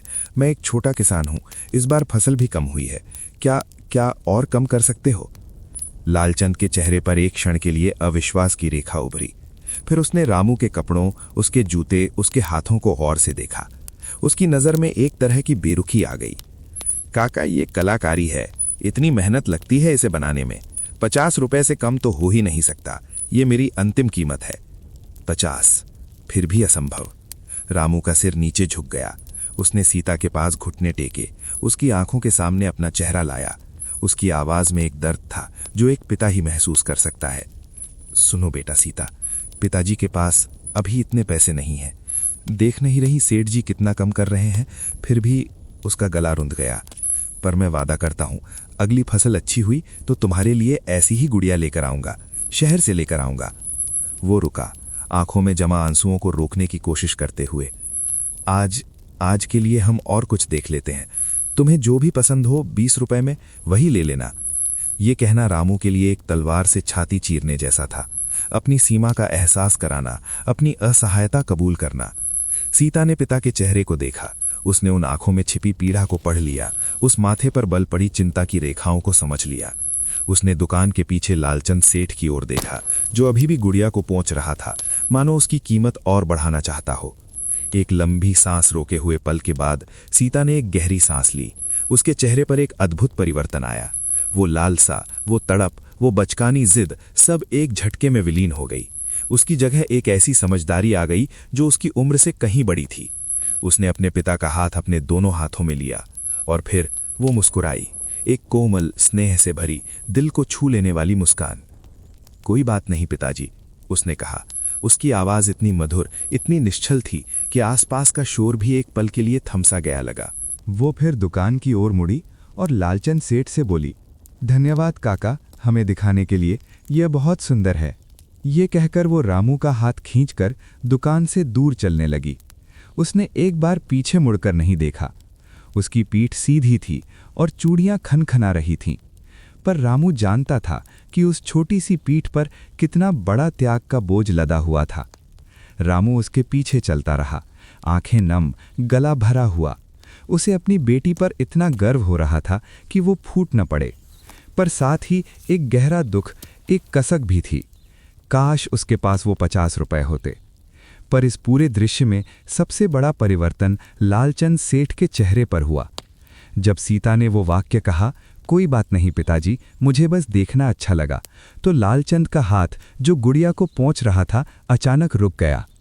उसकी आंखें जो आमतौर पर पैसे के हिसाब में चमकती थीं, एक पल के लिए स्थिर हो गईं।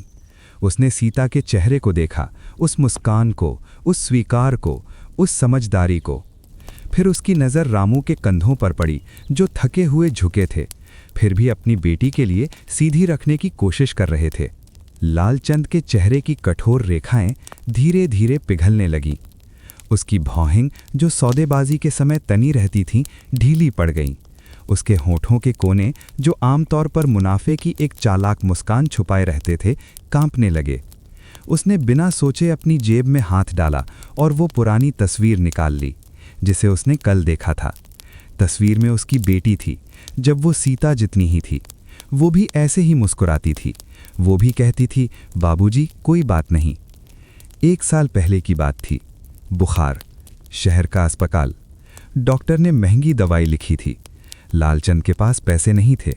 उसकी बेटी ने उसकी आंखों में देखा था और कहा था, कोई बात नहीं बाबूजी, मैं ठीक हूँ। वो ठीक नहीं हुई, वो चली गई। उस पल लालचंद सेठ का सारा बनावटी आवरण झर गया। वो सेठ नहीं रहा, वो लालचंद बन गया, एक दुखी पिता जिसने अपनी बिटिया को खो दिया था।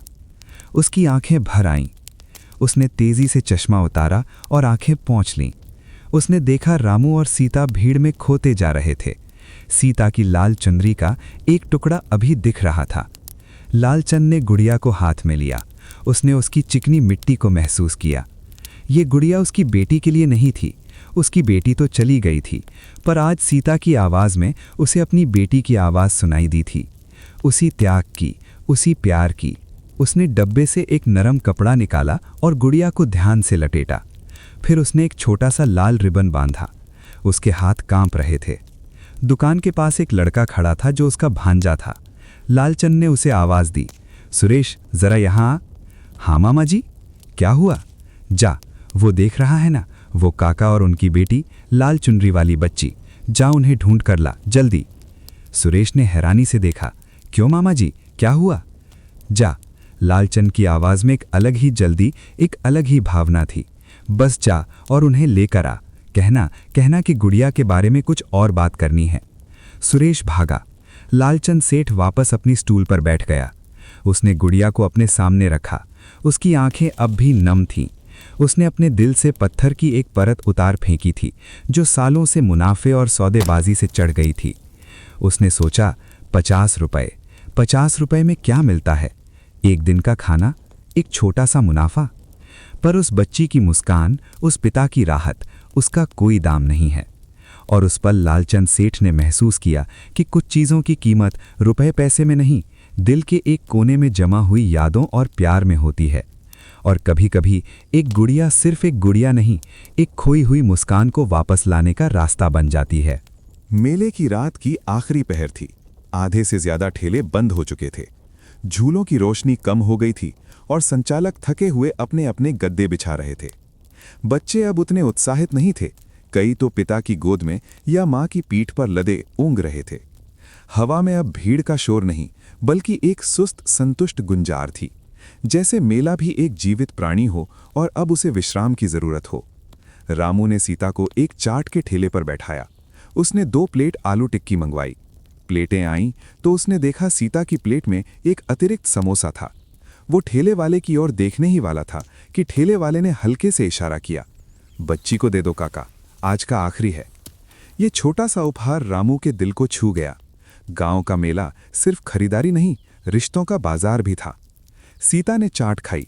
वो चुप थी, पर उसकी चुप्पी में कोई उदासी नहीं, बल्कि एक शांत संतुष्टि थी। उसने अपनी हरी चूड़ियों को खनखनाया और रामू से बोली, बाबूजी, आज का दिन बहुत अच्छा था। रामू ने उसके सिर पर हाथ फेरा। सचमुच बेटा? हाँ, आपने मुझे सब कुछ दिखाया। मैंने भोला काका का करतब देखा, झूले देखे, अब ये चाट भी खाई। उसकी आवाज़ में एक सच्ची खुशी थी, पर रामू जानता था कि उस खुशी के पीछे एक छोटा सा दरार था, वो गुड़िया का दरार। खाना खत्म करके रामू ने पैसे दिए। ठेले वाले ने पैसे गिने नहीं, बस जेब में डाल लिए। कल फिर आना काका। रामू ने सिर हिलाया और सीता का हाथ थामकर मैदान से बाहर निकलने लगे। वापसी का रास्ता शांत था। पीछे मेले की बची खुची रोशनी टिमटिमा रही थी। आगे गांव की ओर अंधेरा घना था, बस कुछ घरों में दिए की रोशनी दिख रही थी। हवा ठंडी हो गई थी। रामू ने अपनी चादर निकाली और सीता के कंधों पर डाल दी। ठंड लग रही है? उसने पूछा। नहीं बाबूजी, आपने चादर दे दी? तू तो बड़ी हो गई है ना सीता, इतनी समझदार। रामू की आवाज़ में गर्व और दुख का एक अजीब मिश्रण था। सीता ने उसका हाथ और कसकर पकड़ लिया। आप जैसे पिता हैं, वैसी बेटी तो होनी ही चाहिए। ये सुनकर रामू की आंखें फिर से भर आईं। उसने आंखें ऊपर आकाश की ओर कर लीं, तारों को निहारने लगा ताकि आंसू बह न निकलें। आकाश में चांद निकल आया था, आधा चांद, जैसे मेले का भी आधा ही सुख मिला हो। वे मैदान के किनारे उस पगडंडी पर पहुंचे जो सीधे गांव को जाती थी। दूर उन्हें लालचंद सेठ की दुकान की बची हुई रोशनी दिख रही थी। सीता की नज़र उस ओर स्वतः ही चली गई। फिर उसने जल्दी से नज़र हटा ली और आगे देखकर चलने लगी। पर उस एक क्षण में रामू ने देख लिया, उसकी आंखों में एक फिर से उभर आई चमक और फिर तुरंत बुझ जाना। तभी पीछे से किसी के दौड़ने की आवाज़ आई, जल्दबाजी में ठोकर खाने जैसी आवाज़, फिर एक हाँफती हुई आवाज़। रुको, ओए काका, रुको ज़रा। रामू और सीता मुड़े। लालचंद सेठ दौड़ता हुआ आ रहा था। उसके एक हाथ में एक छोटा सा लपेटा हुआ पैकेट था, दूसरे हाथ में टॉर्च। वो लड़खड़ाता हुआ उनके पास आया और हाँफने लगा। उसका चश्मा उसके नाक से नीचे खिसक आया था और उसके सामने के बाल पसीने से चिपके हुए थे। सेठ जी, क्या हुआ? रामू ने चिंतित होकर पूछा। कुछ भूल तो नहीं गए? लालचंद सेठ ने हाँफते हुए अपना चश्मा ठीक किया। वो सीधे सीता के सामने झुका। उसकी सांसें अभी भी तेज थीं, पर उसकी आंखों में एक अजीब शांति और निश्चय था। बिटिया, उसने कहा। उसकी आवाज़ हल्की कांप रही थी। उसने अपने हाथ का वो लपेटा हुआ पैकेट सीता के सामने बढ़ाया। ये लो बेटा। सीता हैरानी से पैकेट को देखती रही, फिर रामू की ओर देखा। रामू भी समझ नहीं पा रहा था। उसने पूछा, सेठ जी, ये क्या है? हमने तो कुछ। लो बेटा, लो इसे। लालचंद ने सीता से कहा। उसकी आवाज़ में एक स्नेहिल जोर था। उसने पैकेट उसके हाथ में रख दिया। सीता ने धीरे से लाल रिबन खोला, नर्म कपड़े को हटाया और वहां थी वही लाल गुड़िया। चांदनी में उसका लाल रंग और भी गहरा और भी चमकदार लग रहा था। उसकी बनी हुई आंखें मानो सजीव होकर सीता की ओर देख रही थी। सीता की सांस रुक गई। उसने गुड़िया को हाथ में लिया, उसे छुआ, मानो यकीन ही न हो कि ये असली है। फिर उसने लालचंद की ओर देखा, एक अनकहे प्रश्न के साथ। रामू अवाक था। उसकी जबान सूख गई थी। वो बस लालचंद के चेहरे को देखता रहा, जो अब वो कठोर सेठ नहीं रहा था। उसके चेहरे पर एक कोमलता थी, एक ऐसा दर्द था जो सालों से दबा हुआ था, और एक सच्ची मुस्कान थी। सेठ जी, मैं समझा नहीं। हम इसकी कीमत नहीं दे सकते। आपने तो कहा था 50। लालचंद ने हाथ उठाकर उसकी बात रोक दी। उसने अपनी टॉर्च बंद कर दी ताकि चांद की रोशनी में उनके चेहरे साफ दिखें। काका, उसने कहा, और उसकी आवाज़ अब बिल्कुल स्थिर थी, भर्राई हुई, भावुक। ये गुड़िया, इसकी कीमत कोई पैसे नहीं चुका सकता। वो रुका और उसकी नज़र सीता पर टिक गई, जो गुड़िया को अपने हृदय से लगाए हुए थी। जब इस बच्ची ने कहा, कोई बात नहीं पिताजी, मुझे बस देखना अच्छा लगा, तो मुझे अपनी बिटिया याद आ गई। उसने एक गहरी सांस ली, जैसे सांस लेने में ही दर्द हो रहा हो। मेरी बिटिया भी इतनी ही बड़ी थी। उसकी आंखों में भी ऐसी ही चमक होती थी, और वो भी यही कहती थी, कोई बात नहीं बाबूजी। 1 साल पहले बुखार आया, मैं उसे बचा नहीं पाया। शहर ले जाने के पैसे नहीं थे, दवाई महंगी थी, वो चली गई। एक आंसू उसके गाल पर लुढ़क गया। उसने शर्मिंदगी से उसे पोंछा। मैं उसके जाने के बाद से सिर्फ पैसे के पीछे भागता रहा। सोचता था अगर पैसे होते तो वो बच जाती। मैं मेलों में दुकान लगाता, हर ग्राहक से ज़्यादा पैसे ऐंठता। मेरा दिल पत्थर हो गया था। फिर उसने सीता की ओर देखा, जिसकी आंखें अब भीगी हुई थीं। पर आज जब इस बच्ची ने वही शब्द कहे, तो मेरे दिल का वो पत्थर टूट गया। मैंने महसूस किया कि मेरी बिटिया की याद को पैसे से नहीं, प्यार से जिंदा रखना चाहिए। वो रामू के सामने हाथ जोड़कर खड़ा हो गया। काका, मुझे माफ़ कर देना। मैंने कल रात भी देखा था कि तुम्हारे पास पैसे नहीं हैं, फिर भी मैंने कीमत कम नहीं की। मैं एक कंजूस, बेरहम आदमी बन गया था। पर इस बच्ची ने, इसकी समझदारी ने मुझे फिर से इंसान बना दिया। उसने सीता की ओर इशारा किया। ये गुड़िया अब मेरी बिटिया की नहीं, इसकी है, क्योंकि जब ये इसे देखेगी तो मेरी बिटिया की याद ताज़ा होगी और मुझे यकीन है कहीं ऊपर से मेरी बिटिया भी खुश होगी कि उसकी याद एक और बच्ची के चेहरे पर मुस्कान ला सकी। लालचंद की बात खत्म हुई तो एक गहरा सन्नाटा छा गया। सिर्फ दूर से एक ट्रेन की सीटी की आवाज आ रही थी। रामू कुछ बोल नहीं पा रहा था। उसके सीने में भावनाओं का एक समुद्र उमड़ रहा था। हैरानी, कृतज्ञता, एक गहरी सहानुभूति। उसने लालचंद के कंधे पर हाथ रखा। सेठ जी, उसकी आवाज पूरी तरह भर्रा गई थी। आंसू अब रुकने का नाम नहीं ले रहे थे। आपने मेरे दिल का बोझ हल्का कर दिया। मैं एक फूटा हुआ पिता हूं जो अपनी बेटी की एक छोटी सी ख्वाहिश पूरी नहीं कर पाया, और आप जैसे पिता ने। वो आगे नहीं बोल सका। उसने लालचंद को गले लगा लिया। दो अजनबी पिता, एक ने बेटी खोई थी, दूसरे के पास बेटी थी पर पैसे नहीं थे। आज वे एक दूसरे के दुख और प्यार को समझ रहे थे। ये गले मिलना सिर्फ शरीरों का नहीं, दो टूटे हुए दिलों का मिलन था। लालचंद भी रो पड़ा। साल भर से दबाए हुए आंसू आज खुलकर बह निकले। शुक्रिया काका, तुमने और तुम्हारी बिटिया ने मुझे माफ कर दिया। थोड़ी देर बाद जब वे अलग हुए तो सीता आगे आई। उसने गुड़िया को एक हाथ में पकड़ा और दूसरे हाथ से लालचंद का हाथ अपने हाथों में लिया। उसकी छोटी उंगलियां उसकी मोटी उंगलियों के चारों ओर लिपट गईं। काका, सीता ने कहा। उसकी आवाज में एक पवित्रता थी। आपकी बिटिया का नाम क्या था? लालचंद ने आंखें मली। गीता, उसका नाम गीता था। तो अब ये गुड़िया गीता दीदी की याद है, सीता ने कहा। जब भी मैं इसे देखूंगी मैं गीता दीदी को याद करूंगी और मैं प्रार्थना करूंगी कि वो स्वर्ग में खुश हों। ये सुनकर लालचंद का सारा शरीर एक बार फिर से कांप उठा। उसने सीता के सिर को हल्के से छुआ, जैसे आशीर्वाद दे रहा हो। तू देवी की बच्ची है, तुझ जैसी बेटी हर पिता को मिले। रामू ने अपनी जेब से वो 20 रुपए निकाले जो उसके पास बचे थे। उसने लालचंद के हाथ में रखने की कोशिश की। सेठ जी, कम से कम ये ले लो। नहीं काका, ये सौदा पैसे का नहीं, दिल का है। तुम मेरा दिल ले लो, पैसे रख लो। तुम्हें तो अपनी इस बिटिया के लिए और भी कुछ चाहिए होगा। अंत में रामू ने हार मान ली। उसने लालचंद को प्रणाम किया। आपका एहसान मैं कभी नहीं भूलूंगा। एहसान नहीं काका, ये तो मेरा कर्तव्य था, एक पिता का दूसरे पिता के प्रति।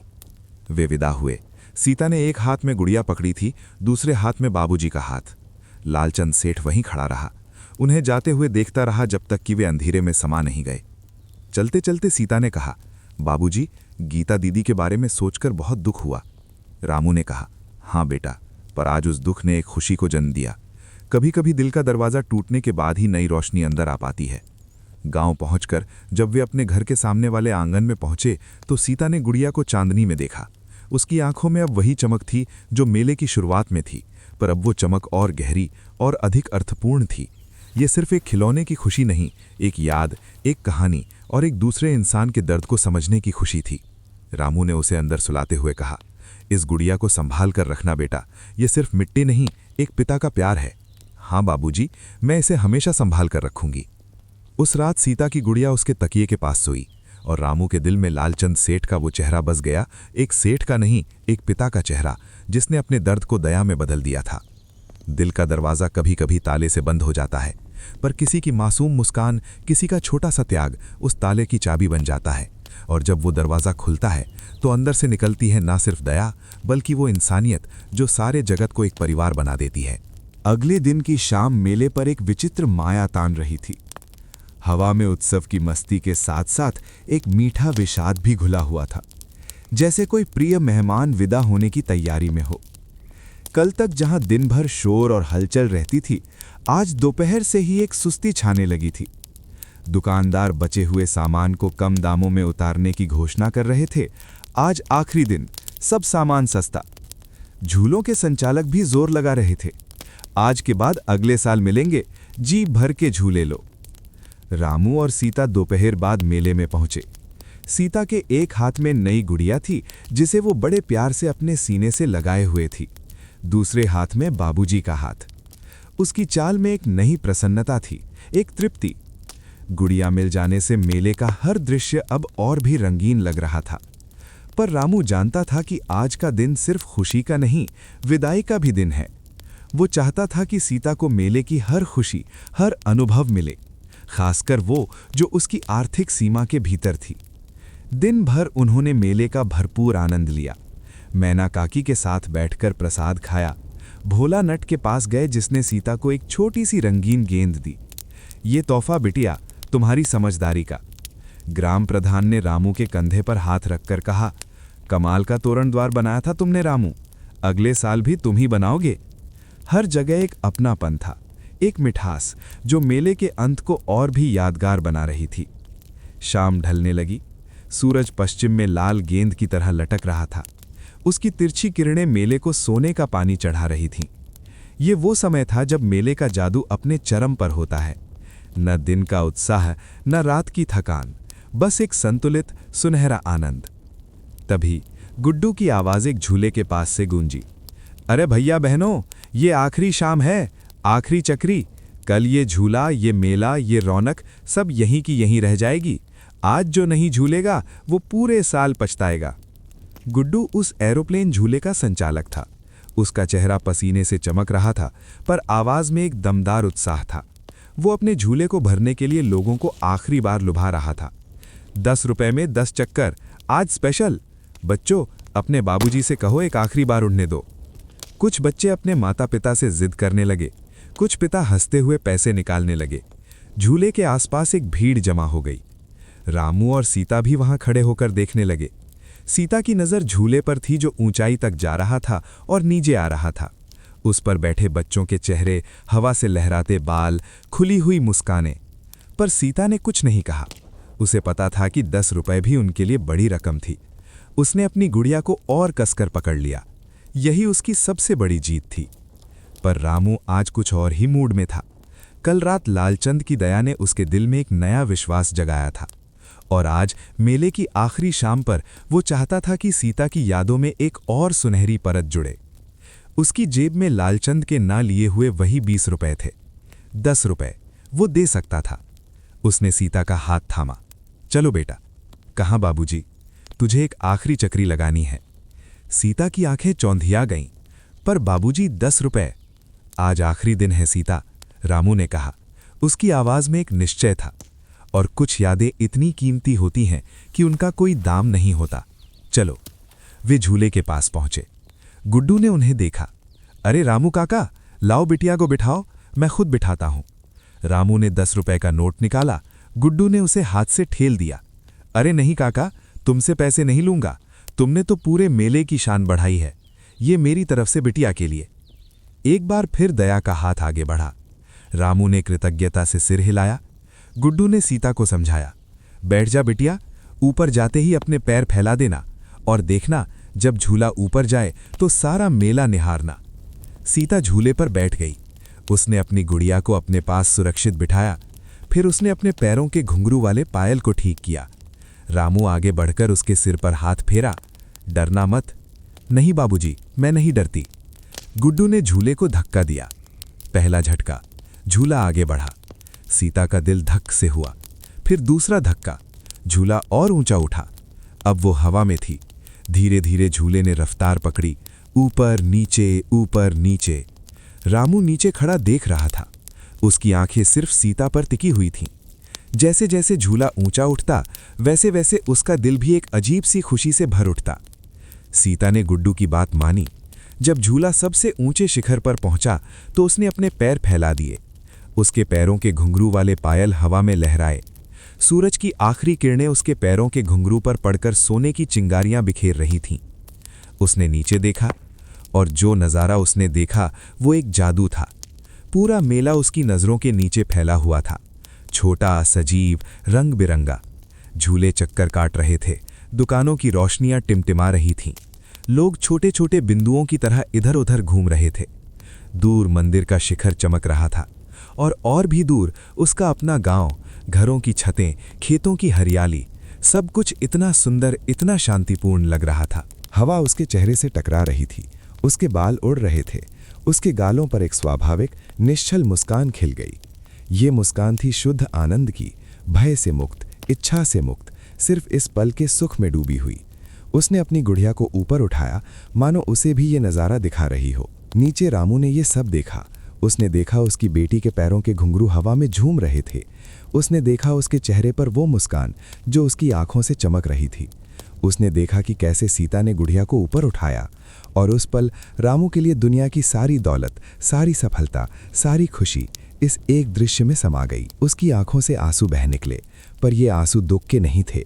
ये आंसू थे एक ऐसी पूर्णता के जिसका अनुभव केवल एक पिता ही कर सकता है। वो आंसू थे संघर्ष के बावजूद इस एक पल की जीत के। उसने अपने हाथ उठाए और जोर जोर से तालियां बजाने लगा। वो चिल्लाया, वाह सीता, वाह बेटा। उसकी तालियों की आवाज़ ने आसपास के लोगों का ध्यान खींचा। लोगों ने देखा एक साधारण किसान फटे हुए कुर्ते में, पैरों में मिट्टी, पर चेहरे पर एक ऐसी चमक जो सूरज से भी तेज थी। वो अपनी बेटी को झूले पर देखकर तालियां बजा रहा था, जैसे उसने दुनिया जीत ली हो। कुछ लोग मुस्कुराए, कुछ की आंखें नम हो गईं। मैना काकी जो पास ही बैठी थी बोली, देखो यही तो असली मड़ई है, बाप का प्यार, बेटी की खुशी, इसमें ही देवी माँ बसती हैं। झूला धीमा हुआ। आखिरी चक्कर। सीता नीचे आई। उसके चेहरे पर वो मुस्कान अभी भी थी, पर अब उसमें एक शांत संतुष्टि थी।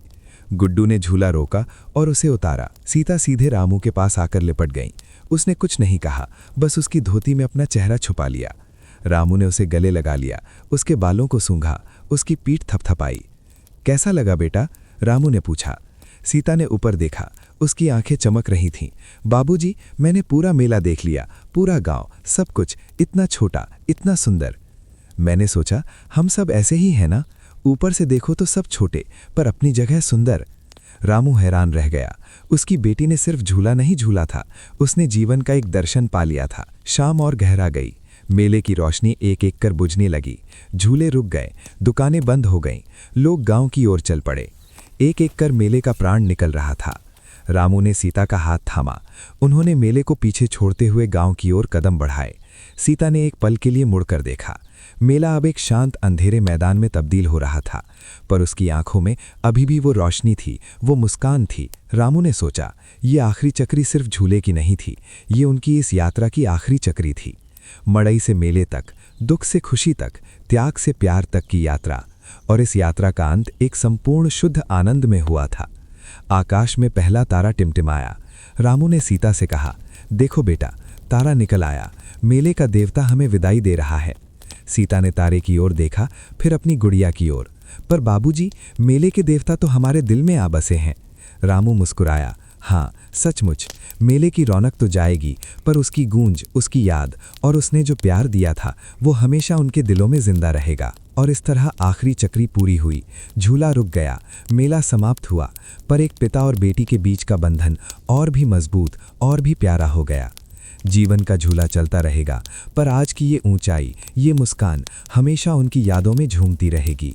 मेले का मैदान अब एक स्वप्नहीन सोते हुए विशालकाय प्राणी जैसा लग रहा था। जहां कुछ घंटे पहले हजारों रोशनियां जल रही थीं, वहां अब केवल कुछ टिमटिमाते हुए दिए थे जो दुकानदारों के तंबुओं की रखवाली कर रहे थे। जहां हजारों पैरों की थाप थी, वहां अब केवल सन्नाटे की गूंज थी। मेले की आत्मा, उसका कोलाहल, उसकी जीवंतता सब उसी तरह विदा हो गई थी जैसे दिन ढलने के साथ सूरज की रोशनी। केवल भावनाएं छूट गई थीं। धूल में मिली मिठाई के रैपर, कुछ टूटे हुए खिलौने और हवा में तैरता हुआ एक मीठा सा खालीपन। रामू का हाथ थामे सीता धीरे धीरे कदम घसीट रही थी। 3 दिनों का उत्साह, भावनाओं का ज्वार भाटा और आज की आखिरी ऊंची उड़ान उसकी छोटी सी देह पर भारी पड़ रहा था। उसकी आंखें बार बार झपकतीं और मुंह से एक हल्की सी उबासी निकल जाती। उसके एक हाथ में वो लाल गुड़िया थी जिसे वो इतने प्यार से अपने सीने से चिपकाए हुए थी कि लग रहा था दोनों एक ही हो गए हैं। थक गई ना बेटा? रामू ने झुककर पूछा। सीता ने आंखें मलते हुए हाँ में सिर हिलाया, पर मुस्कुराने की कोशिश की। नहीं बाबूजी, बस पैर थोड़े भारी लग रहे हैं। रामू ने रुककर उसे देखा। चांदनी उसके थके हुए पर संतुष्ट चेहरे पर पड़ रही थी। उसकी पलकों पर नींद के बादल मंडरा रहे थे। बिना एक शब्द कहे रामू झुका, अपना दाहिना हाथ उसकी पीठ पर रखा, बायां हाथ उसकी टांगों के नीचे किया और एक ही निपुण चाल में उसे अपने कंधे पर बैठा लिया। सीता ने एक छोटी सी चीख मारी, फिर हंस पड़ी, जैसे बचपन में किया करती थी। उसने एक हाथ से रामू के कंधे को और दूसरे हाथ से अपनी गुड़िया को मजबूती से पकड़ लिया। ऊंचे से देखना अलग ही होता है ना बाबूजी? सीता ने मुस्कुराते हुए कहा, अपनी थकान भूलकर। हाँ बेटा, रामू ने कहा, उसे और सहजता से अपने कंधे पर बिठाते हुए। पर असली ऊंचाई तो दिल की होती है, और तू तो आज पहाड़ जितनी ऊंची हो गई है। वे उस पगडंडी पर चल पड़े जो मैदान को गांव से जोड़ती थी। रामू के कदमों के साथ सीता का शरीर हल्के से झूल रहा था, जो एक सुखद झूले का एहसास दे रहा था। रामू को लगा जैसे उसके कंधे पर उसकी पूरी दुनिया का भार नहीं, बल्कि उसकी पूरी दुनिया ही सवार है। चांदनी इतनी तेज थी कि रास्ता साफ दिख रहा था। दोनों की छाया लंबी होकर आगे आगे चल रही थी, मानो उनका स्वागत करने आई हो। पीछे से दूर से मेले की आखिरी आवाज़ें आ रही थीं। किसी ढोलची का आखिरी ताल, किसी दुकानदार के तंबू के कपड़े उतारने की आवाज़, कहीं दूर एक हंसी की गूंज। ये आवाज़ें धीरे धीरे मध्यम पड़ रही थीं, जैसे स्वयं विदा ले रही हों। तभी रास्ते में एक पुराने बरगद के पेड़ के नीचे एक आकृति दिखाई दी। मैना काकी वहां एक चौकी पर बैठी थीं, जैसे किसी का इंतजार कर रही हों। उनके सामने एक छोटा दिया जल रहा था। चांदनी और दिए की रोशनी ने उनके झुर्रियों भरे चेहरे को एक दिव्य चमक दे दी थी। रामू ने कदम रोक लिए। काकी, अभी तक? रात ढेर हो गई है। मैना काकी ने मुस्कुरा कर देखा। उनकी नज़र पहले रामू पर गई, फिर उसके कंधे पर ऊँगती हुई सीता पर। उनकी आंखों में एक विशेष चमक थी। बस बेटा, मेले को विदाई देने आई थी, उन्होंने कोमल स्वर में कहा। जैसे ये आता है वैसे ही जाता भी है, पर कुछ यादें, कुछ अनुभव वे साथ रह जाते हैं। सीता ने आंखें खोली। मैना काकी, वो बोली नींद में डूबी हुई आवाज़ में। हाँ बिटिया, सो जा, तेरे पिता तुझे लिए जा रहे हैं। मैना काकी ने रामू की ओर देखा। बैठ जाओ थोड़ी देर बेटा, कंधा थक गया होगा। रामू ने सीता को नीचे उतारा और वो पेड़ के नीचे बैठ गया। सीता उसकी गोद में सिर रखकर लेट गई, आंखें बंद कर लीं, पर कान खुले थे। मैना काकी ने दिए की लौ को देखते हुए कहा, रामू, तुमने इस बार की मड़ई में क्या पाया? रामू ने सोचा। काकी, मैंने बहुत कुछ पाया, कुछ खोया भी। पाया ये कि गरीबी में भी इंसान का दिल अमीर हो सकता है। खोया ये भ्रम कि सुख सिर्फ पैसे से आता है। मैना काकी ने सिर हिलाया। अच्छा जवाब है, पर मैं तुम्हें बताऊं इस पूरी मड़ई, इस मेले का सार क्या है? वो रुकी और उनकी आवाज़ और भी कोमल और भी गहरी हो गई। सच्ची मड़ई तो यही है बेटा, दिल की भक्ति और बच्चे की मुस्कान। उन्होंने सोती हुई सीता की ओर देखा, फिर रामू के चेहरे पर छाई शांति की ओर। देखो, तुमने देवी माँ की पूजा की, पालकी उठाई, ये अच्छा है, पर असली भक्ति तो ये है ना कि तुमने अपनी इस नन्ही देवी की एक ख्वाहिश पूरी करने के लिए अपना सब कुछ दांव पर लगा दिया, और जब पूरी नहीं कर पाए तो तुम्हारा दर्द, यही तो असली भक्ति है, निस्वार्थ प्रेम। रामू की आंखें फिर से नम हो गईं। उसने सीता के सिर पर हाथ फेरा। और इस बच्ची की मुस्कान, मैना काकी आगे बोली, जब इसने वो गुड़िया पाई तो कैसे चमकी, और जब इसने तुम्हारी मुश्किल समझकर कोई बात नहीं कहा तो उस मुस्कान में कितनी समझदारी थी।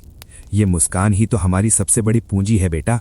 यही तो वो फसल है जो हर साल बोई और काटी जा सकती है, बिना खेत के, बिना बरसात के, बस प्यार के थोड़े से बीज चाहिए। रामू ने कहा, काकी, पर मुझे लगता है कि मैं उसे बहुत कुछ नहीं दे पाया। नहीं, मैना काकी ने दृढ़ता से कहा, तुमने उसे सब कुछ दिया है। तुमने उसे अपना समय दिया, अपना प्यार दिया, अपना संघर्ष दिखाया और अपनी ईमानदारी सिखाई। तुमने उसे ये सिखाया कि खुशी की कीमत रुपयों में नहीं होती। ये सबसे बड़ा दान है। खिलौने तो टूट जाएंगे, मिठाई खत्म हो जाएगी, पर ये सबक, ये उसके साथ जीवन भर रहेगा। उन्होंने दिए से अपनी उंगलियां सेकीं। हमारे बुजुर्ग कहते थे, मेला तो बहाना है मिलने का सिलसिला जारी रखने का। तुमने ये सिलसिला जारी रखा है। अब इस बिटिया को ले जाओ अपने घर। यही तो अंतिम मंजिल है, घर जहां प्यार बसता है, यादें संजोई जाती हैं और नींद में भी मुस्कान आती है। रामू ने गहरी सांस ली। उसके मन की सारी उलझनें, सारी चिंताएं मानो मैना काकी के इन शब्दों से धुल गईं। उसने कृतज्ञता से उन्हें प्रणाम किया। शुक्रिया काकी, आपने मेरी आंखें खोल दी। अरे, मैंने क्या खोला बेटा, तुम्हारा अपना दिल खुल गया था। मैं तो बस एक पुरानी दीवार पर पड़ी निशानी हूं, जो नई दीवारों को बताती है कि उनकी नींव कितनी मजबूत है। रामू ने फिर से सीता को अपने कंधे पर उठाया। इस बार वो और भी हल्की लग रही थी। मैना काकी ने आशीर्वाद देते हुए हाथ उठाए। जाओ बेटा, देवी माँ तुम्हारे साथ है, और याद रखना, जो मेला तुमने अपने दिल में लगाया है वो कभी नहीं टूटेगा। रामू चल पड़ा। कदमों की आवाज़ और सीता की नियमित सांसों के अलावा अब कुछ नहीं था। पीछे मेले की आखिरी आवाज़ें भी अब खत्म हो चुकी थीं। बस एक विशाल शांत मौन था जो उनके चारों ओर लिपटा हुआ था। गांव नज़दीक आ रहा था। कुत्ते की भौंकने की आवाज़ आई। किसी के घर का दरवाज़ा बंद होने की आवाज़। ये आवाज़ें परिचित थीं, सुरक्षित थीं, ये घर की आवाज़ें थीं। रामू ने अपने घर की ओर देखा। उसकी छत चांदनी में नहा रही थी। वहाँ उसकी पत्नी शांति इंतजार कर रही होगी दिया जलाकर। वहाँ उसकी दुनिया का केंद्र था। सीता ने नींद में कुछ बड़बड़ाया, बाबूजी, गुड़िया संभाल कर। रामू मुस्कुराया, हाँ बेटा, संभाल कर रखेंगे। वे अपने आंगन में दाखिल हुए। शांति दरवाजे पर खड़ी थी, चेहरे पर चिंता और प्यार का मिश्रण। उसने सीता को कंधे पर देखा तो मुस्कुरा दी। सो गई? हाँ, पूरा मेला देखकर पूरा जीवन जीकर आई है, रामू ने कहा। उसने सीता को अंदर लिटाया। शांति ने उसके पैर धोए और उसे हल्के से ढक दिया। सीता ने गुड़िया को अपने तकिए के पास रखा और गहरी नींद में सो गई। उसके चेहरे पर एक हल्की संतुष्ट मुस्कान थी। रामू बाहर आया और चौके पर बैठ गया। शांति ने उसके लिए पानी लाकर रखा। कैसा रहा? उसने पूछा। रामू ने उसकी ओर देखा। उसकी आंखों में वही थकान थी, पर उसके होठों पर एक नई शांति थी। बहुत अच्छा रहा शांति, बहुत कुछ सीखा। हम गरीब हैं, पर हमारे पास जो है वो दुनिया की सारी दौलत से कीमती है। उसने आकाश की ओर देखा। चांद अब ऊंचाई पर था, तारे टिमटिमा रहे थे। दूर मेले का मैदान अब दिखाई नहीं दे रहा था, पर रामू के दिल में वो पूरा मेला जीवंत था।